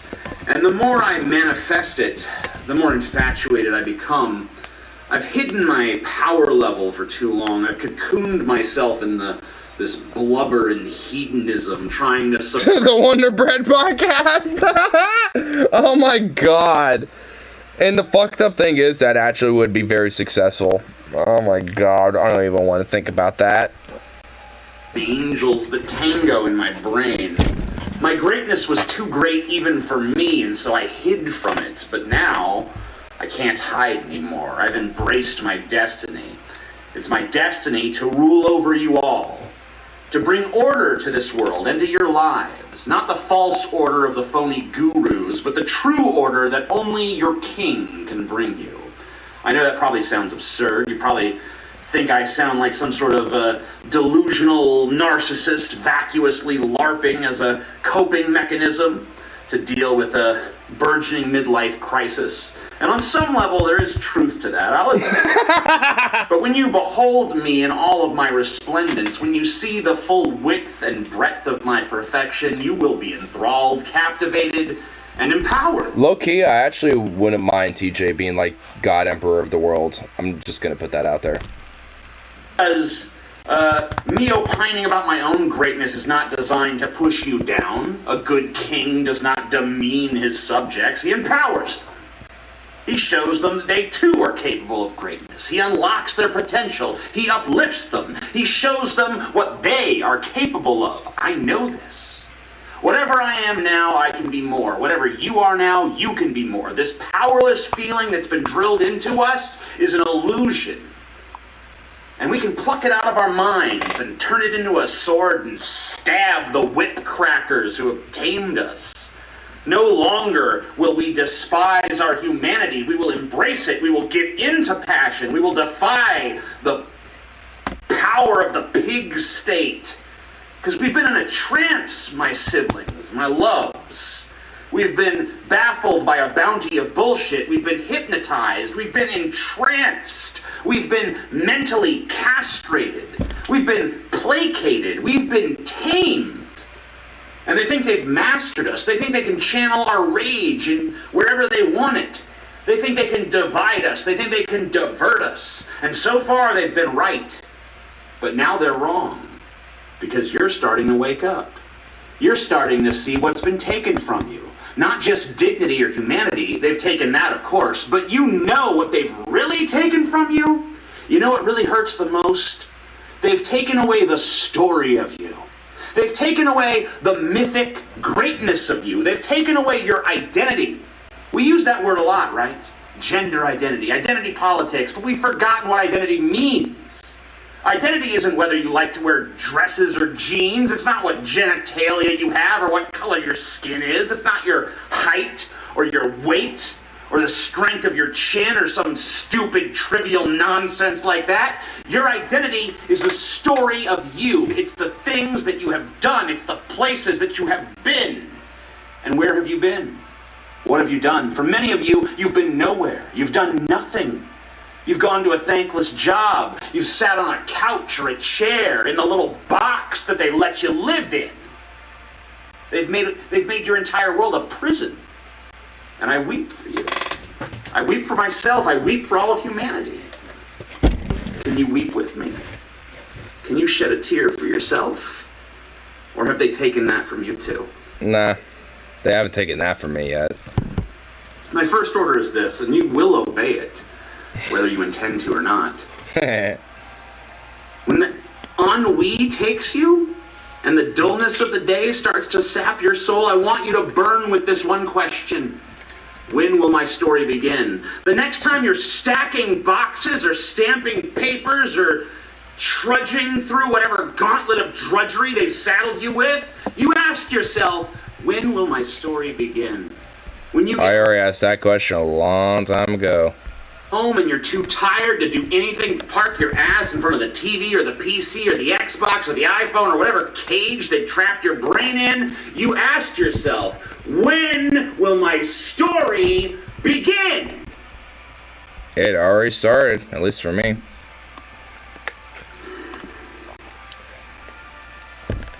I'm the Amazing Atheist. Peace the fuck out. Hello. I'm not even gonna lie, like, I'm loving these latest little videos that he's been doing. I had to stop worrying, rule the earth. TJ was a grifter. Did some anti-abortion, subreddit, pro-life garbage that's just insidious as fuck. And then, of course, this recent video he did. Can I help you? You know what? Fine. I'll give you some meats.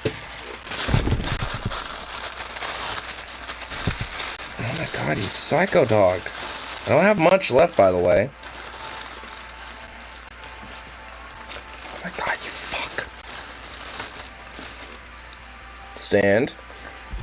I did soccer mom stuff doing ranking videos. Those made my Sundays, lol. Well, hey, we got a Kyle Corn. Stand. Boss? Yeah, boss? Yeah. Stand. Come on. Properly stand. Come on. You can do it. No, don't. Be patient. You stand up. Stand up. Up. Up. No. Patience. No. You balance yourself. Come on. You can do it. No. Stand. Stand. This whole like 2-second weird bullshit you're doing. No. Stand up. Stand up. Stand up. No. Come on, man. Good boy. Good boy. Good boy. There you go. No more. No more. I got no more. That's all. You have to wait until tomorrow.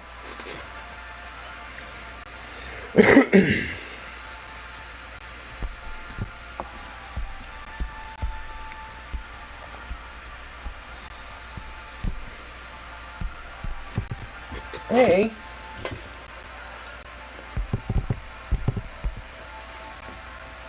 But also, I was kind of checking out the Patreon episode that Scotty did, TJ's brother, and they were kind of delving into this little thing about like North Korea and their like whole COVID well, honestly, it's probably been going on for a lot longer than we think, but like of their whole COVID outbreak and shit. And honestly, it's possible that like that type of shit legit could, you know, be probably the downfall and actually like the full-on collapse of the whole regime. Because if you, if you think about it, like, I mean, their entire fucking like healthcare system is just like really like barely a thing, and then this is going on. And then, you know, it's just like on top of just how they are already as it is as a regime. It's just like, I mean, honestly, it probably could like straight up collapse it. And, you know, maybe the whole unified Korea thing might actually happen a lot more sooner than we think now at this point, if that's the case. Because if they do, if it ends up being a full-on collapse, like, I mean, what comes out of that? I mean, at that point, maybe a unified Korea becomes a lot more of a possibility at that rate. But, I don't know. It just seems like a very fucking interesting scenario that pops up, you know, when it comes to, like, you know, what happens, you know, with, at this point, a very inevitable collapse, you know, of their entire government. Because essentially, it's only really useful to just essentially suppress the entire people. That's basically all it's useful for at this point. Can I help you? Get away from the garbage, but... Oh my god, you fuck.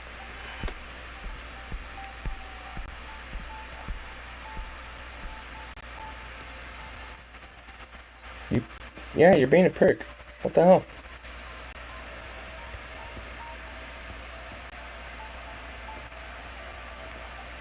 Hey.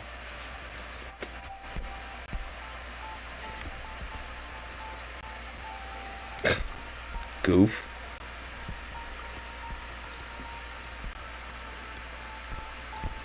Quit being a little goofball. God.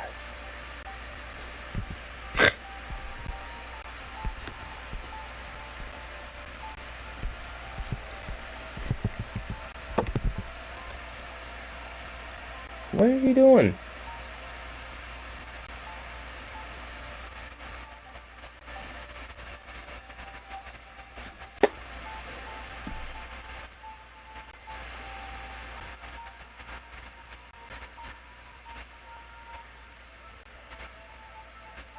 You literally are just staring at a roll of paper towels.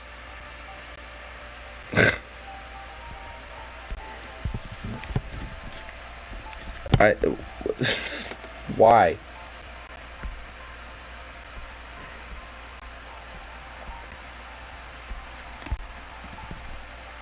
I like how Kyle only literally uploaded the Kyle and Corn today, and a throwback of Alex Jones and Cenk Uygur having like some debate or some shit. It's like, okay, yeah.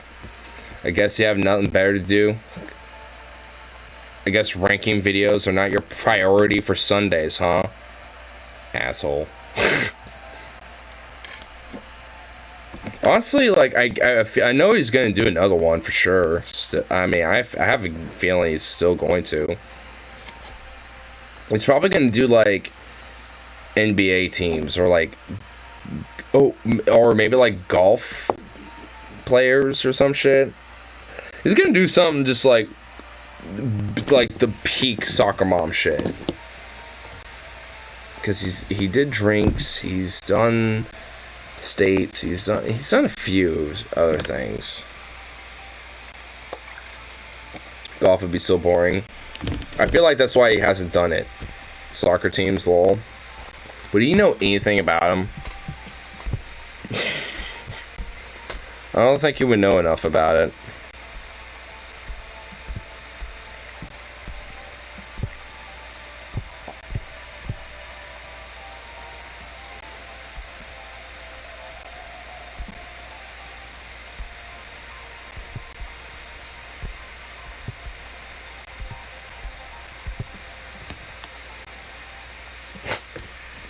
Well, you want to sleep over there instead?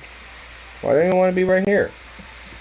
You could sleep right here and be a cute little ball instead, but no, you want to be over there like a fucking freak.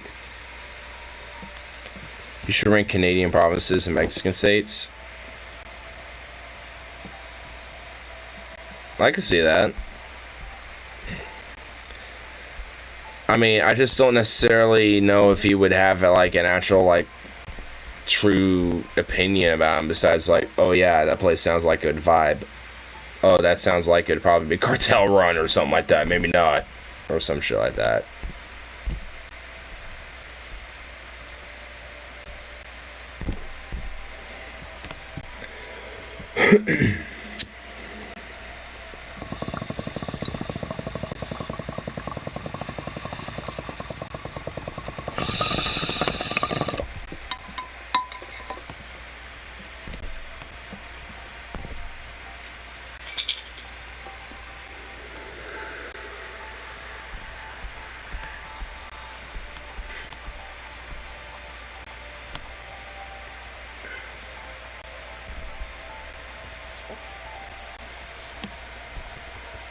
I like how the YouTuber Connor is also joining in on the whole like, hey, yo, far right motherfuckers, why you are in danger of conservatives keep winning. I mean, at this point, I think this entire stream basically should kind of summarize that, but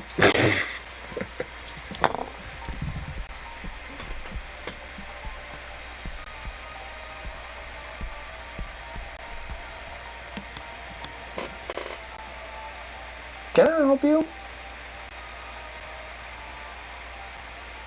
What are you doing? Can I help you?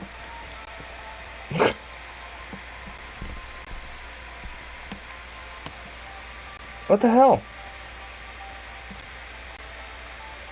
Yeah. What the hell? Okay, what the fuck? Why? You could be right here. Come here. Little prick. Rank weed strains, or maybe that would be something for you and Logan to team up on. Honestly, yeah, like when my roommate comes back on Wednesday or some shit, maybe one of these days where he had like he's not off like visiting his girlfriend or his mom or something, then like he should come over, because then I can use the Wi-Fi hotspot and we can at least go online and find a rank tier system. Because honestly, at least at this point, that's how I was able to download a bunch of these different games as of recently. Actually, I've just had Stellaris up this entire time, just kind of chilling here. Actually, you want to see where the whole, like, space intergalactic Saudi Arabia fucking force is? So here's space Saudi Arabia that I was talking about the other night. Here's me.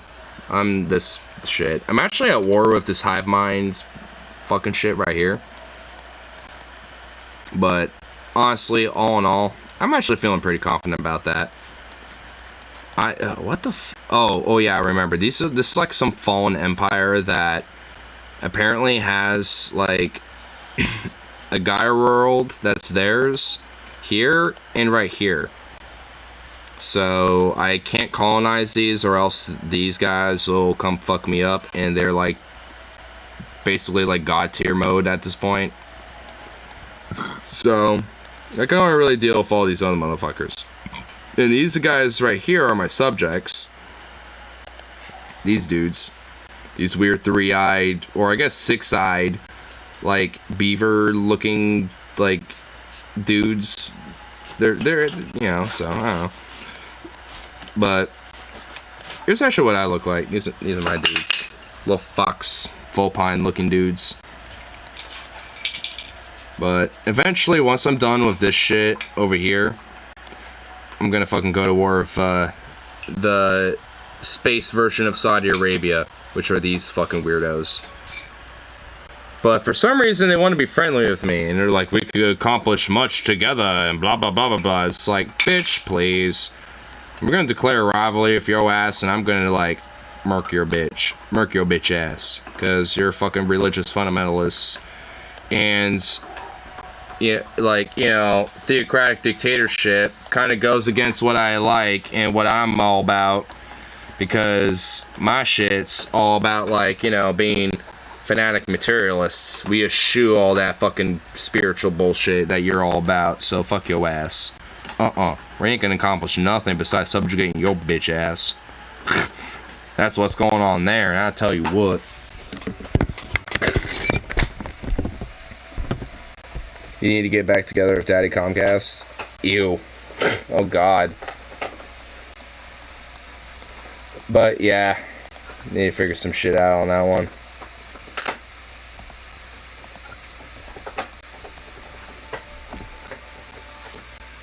But here, let me actually kind of let it play it out a little second here,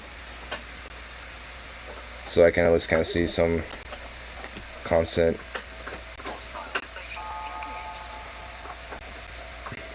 Because actually they have a few systems I was already trying to establish, and these guys kind of came in and fucked up my groove. Because there's these star systems that I'm trying to get into over here. There is a lot of things like minerals, energy, like, you know, a lot of different stuff that's actually legitimately pretty vital that I want. So it's like, I saw it first. I was trying to build my shit, but y'all came into my grill before that even happened, so fuck y'all.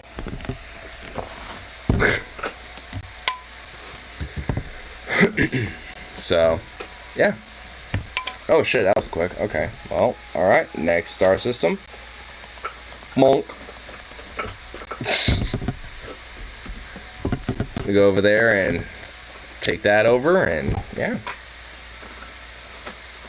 I like how they have like no actual like military fleet at all in this region at all yet.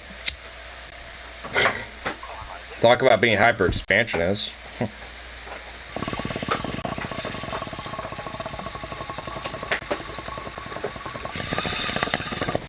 Spread too thin, and now your fleet can't get over there.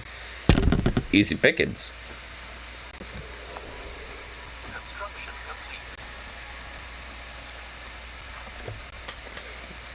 Oh shit, they have a colony ship that they're trying to fucking get over here. Okay, you know what? Hold on. I'm gonna murk that shit if it gets close enough. Oh, no, it left. It immediately left as soon as it entered. Lovely. Yeah, they're trying to get up here. There's something over here that's theirs that they want. That they're trying to expand into. I caught them off guard, honestly.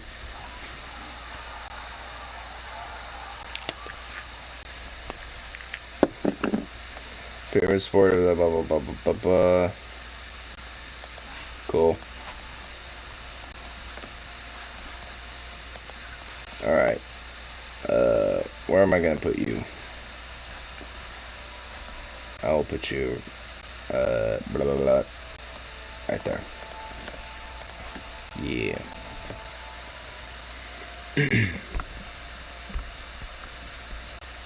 Whoa.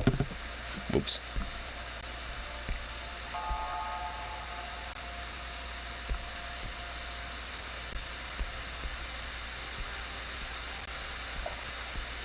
Here, see what a random little shit might be on the tube, y'all.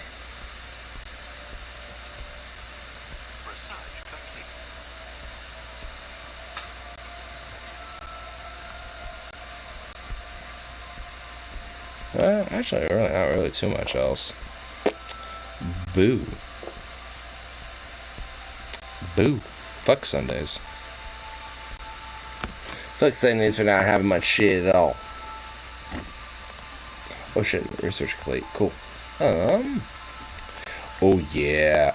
Oh shit, I could do destroyers or that. Fuck. Destroyers are quicker and plus,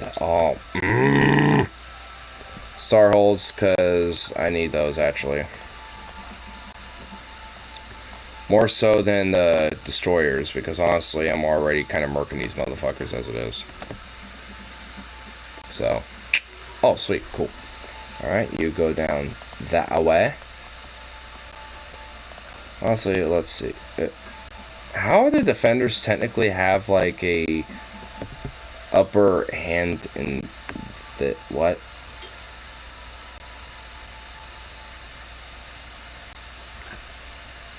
Okay. Odd.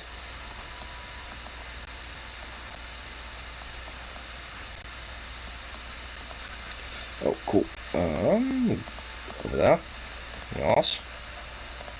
Boom.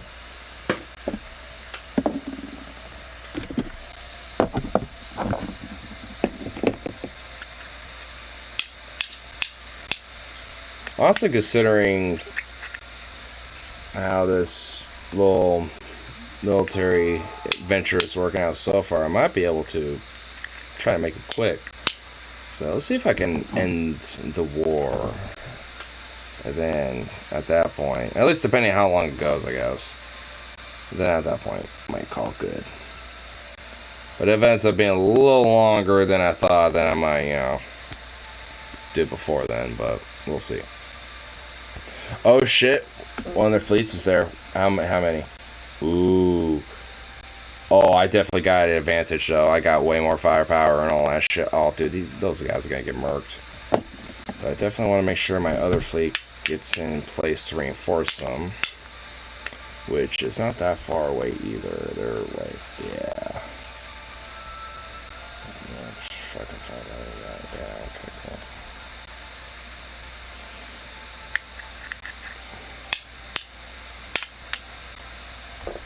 cool. Alright, sweet. Alright, let's meet that fleet. Begin engagement. Yeah, let's get over there. Fuck 'em up.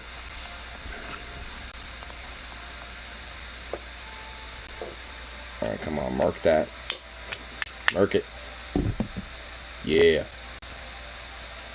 That's right. Mark that shit. Mark that outpost. Fuck it up. Then we'll immediately go over here to begin the battle. Oh shit, you fucker.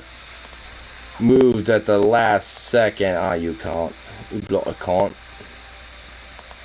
Alright, well, now, gotta follow you, son of a bitch.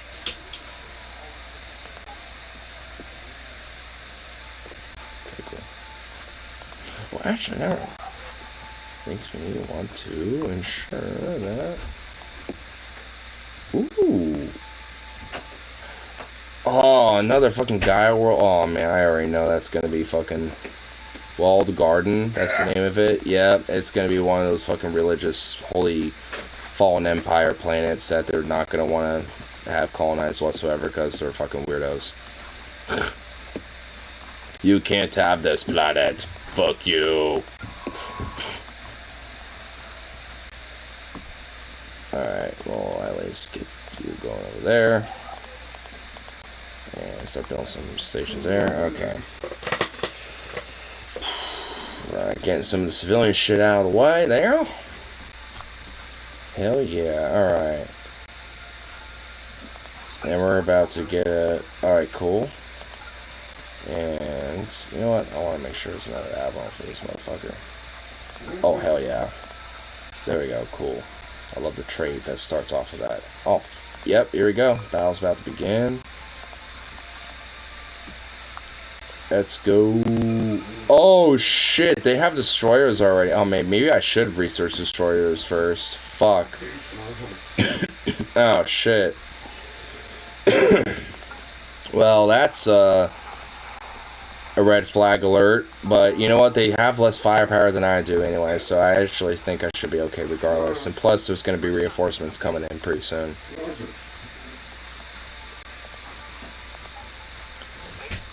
So actually I'm not too worried about it, but it's still like, oh shit mode. Oh wow, their firepower decreased because I already destroyed a few of their vessels.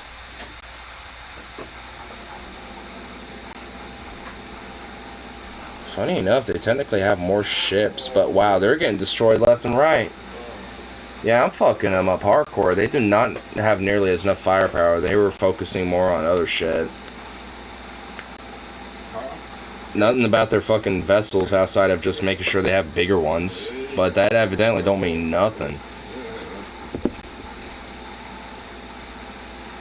Well, that's good at least. I'm just watching them slowly dwindle. This is awesome. Get murked, bitch. Oh, they retreated. Wow. Yeah, they lost 4 corvettes, and I only lost 1. Dude, nice.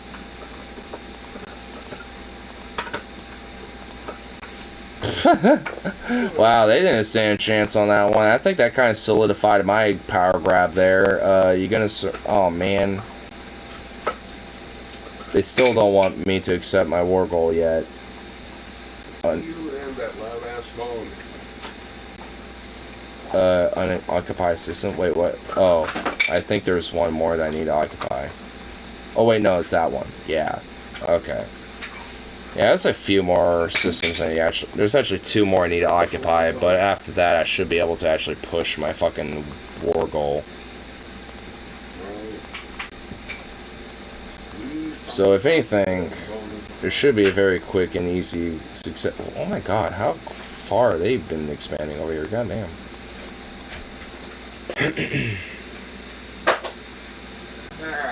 Fuck, Zukov?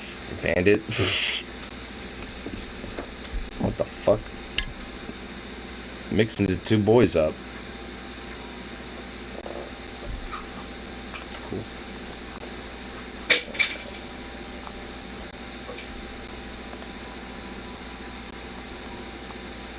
Sweet.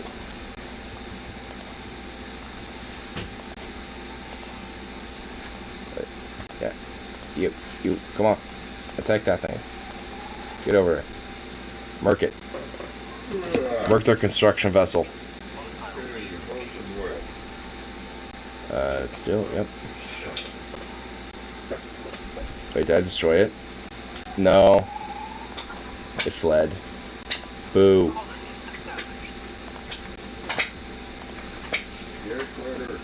Okay.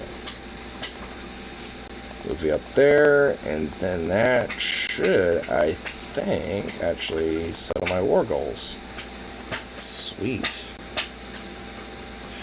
Oh, you know what? Hold up. Let's do this.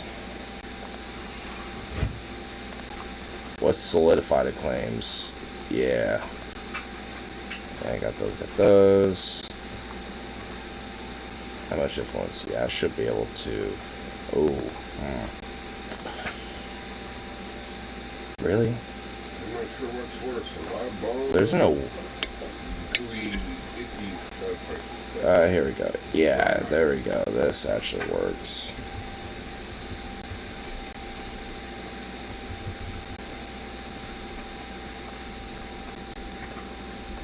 Yeah, there we go.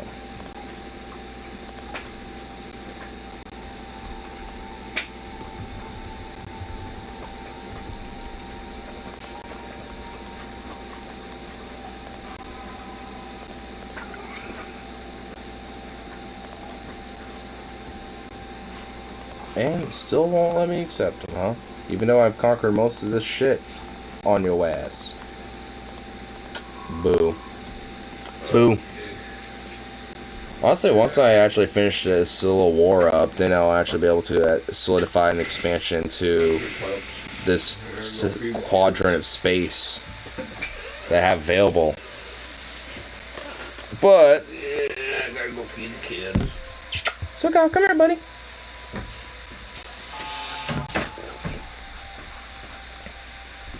But I love how these motherfuckers try to block me off. Yeah, good poochers.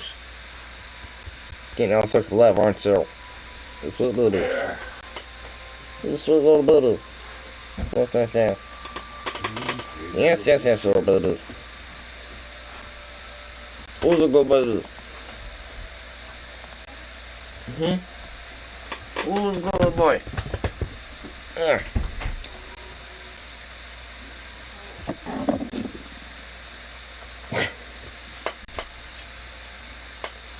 You're not gonna get in there anytime soon.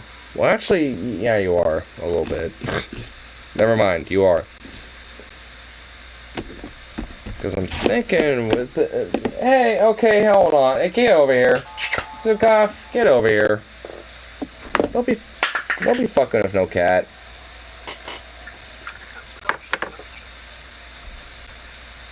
You absurd boy.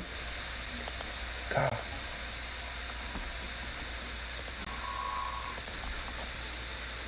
Hey, get over here! Come on! Leave the cat alone! Jeez! You goofy baby. But my bonito, I know. Well, it's more, I think, Curly more than anything. I can kind of recognize the hisses, and honestly, if anything, I think that was Curly more than Bandito, because I think Bandito might be outside somehow. Probably via my window in my room. So, if anything, that was probably Curly, not Bandit. Curly's in the garage. Well, I mean, he ventures out and shit from time to time. Ooh, I'm gonna want reinforcements on that. You know what? Hold up.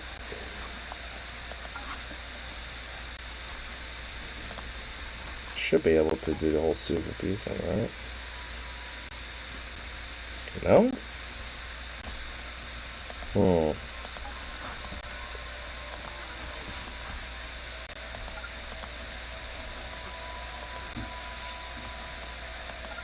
Maybe out that way. Yep. Okay. Window anarchy, like some vintage Harley.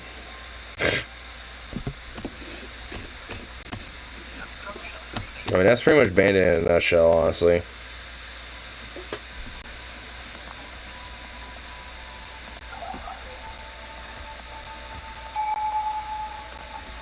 Ooh. Yeah.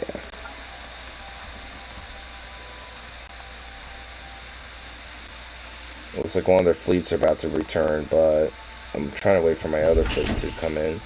Sukov! Oh my god. Spaceport. Oh, what's that? I know. Hey, it'll be retaken.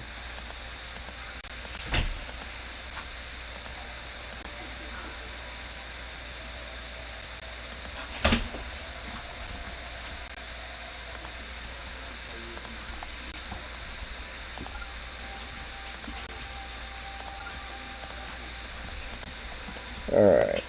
How's this fleet going? Still got some time. Still need some... Alright, well, I know there's going to be a battle before they show up, but hey, that's fine.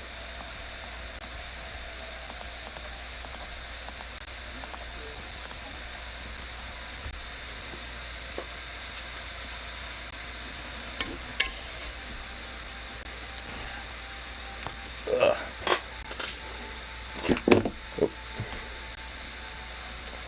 Alright, where are they now? Oh, they're right there. Okay, they're almost there, actually. Oh, shit. They're in the same system here now. Ooh, wait a minute. Yeah. Get over there. Over here. Yeah.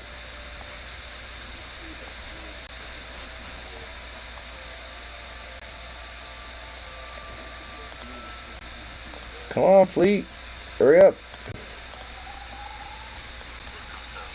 Oh shit, they're already attacking that port. Stop attacking it. We'll just engage. Fuck it. They're almost there. Come on, hurry up.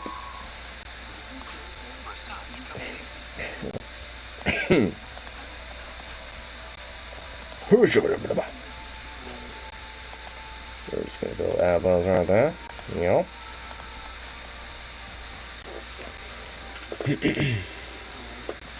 Ooh, some research is complete. Nice. Alright, let's do that. Yeah. Silkoff! Oh my god, would you leave the cat alone? Are you just always about fucking with the cat? Like, goddamn.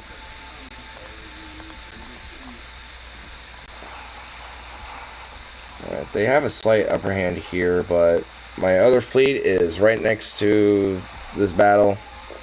Oh, they just showed up. Sweet. Fuck them up, fuck them up. Get in that shit. Yeah. Nice. Alright. Now we got the upper hand again. Sweet. Oh, wow. Okay, they just got fucked up hard. Nice.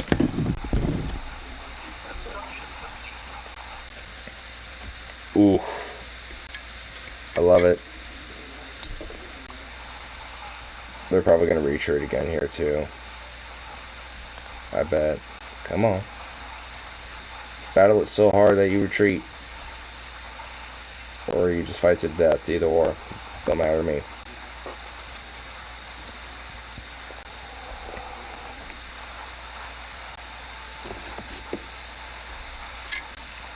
Come on, bitch. Man, they're just chugging it out. Oh, wow, they lost a significant amount again. Come on, take out one of those destroyers.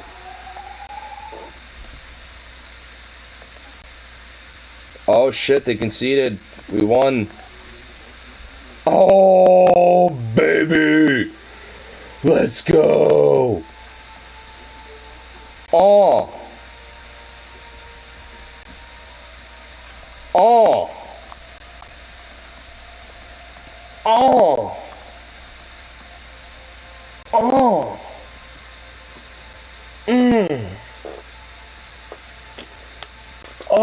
so juicy. Oh, it's just, oh, baby.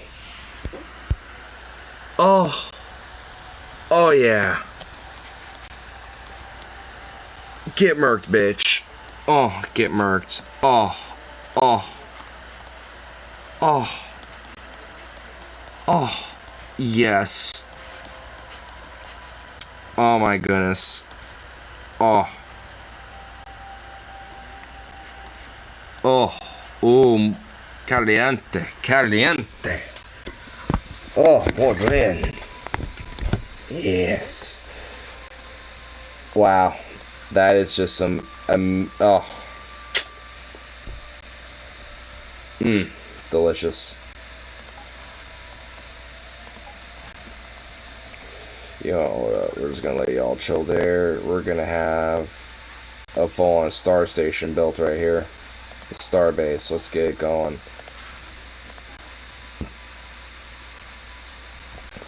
Huh. Funny. I actually lost more ships than they did, but they got fucked up harder. But to be fair, I had like a fucking swarm of vessels. I had like 24 vessels hitting them. Well, actually, 25.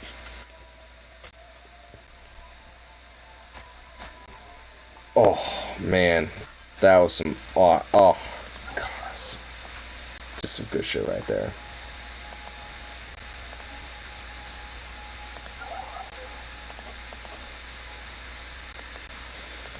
I can build an outpost here in a second, as soon as it lets me. Oh, man, that was some good shit right there. I think that just kind of solidified my power, honestly, at that point.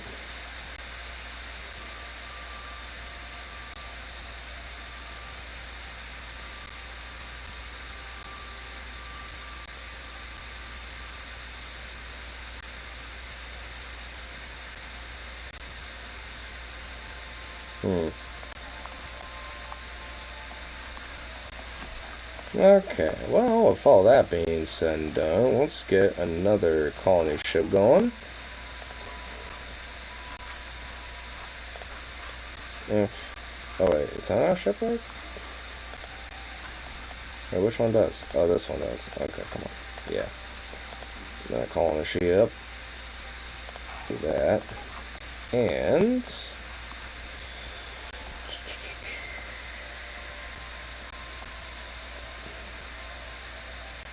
yeah. That's some good shit right there. Man, I just pretty much became like the biggest force in the local quadrant of space, all things considered.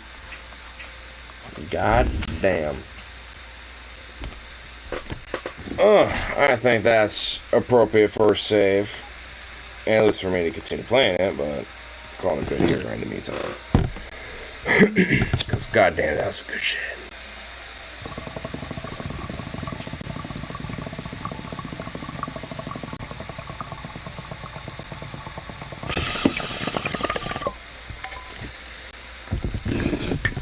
Anyway, peace out.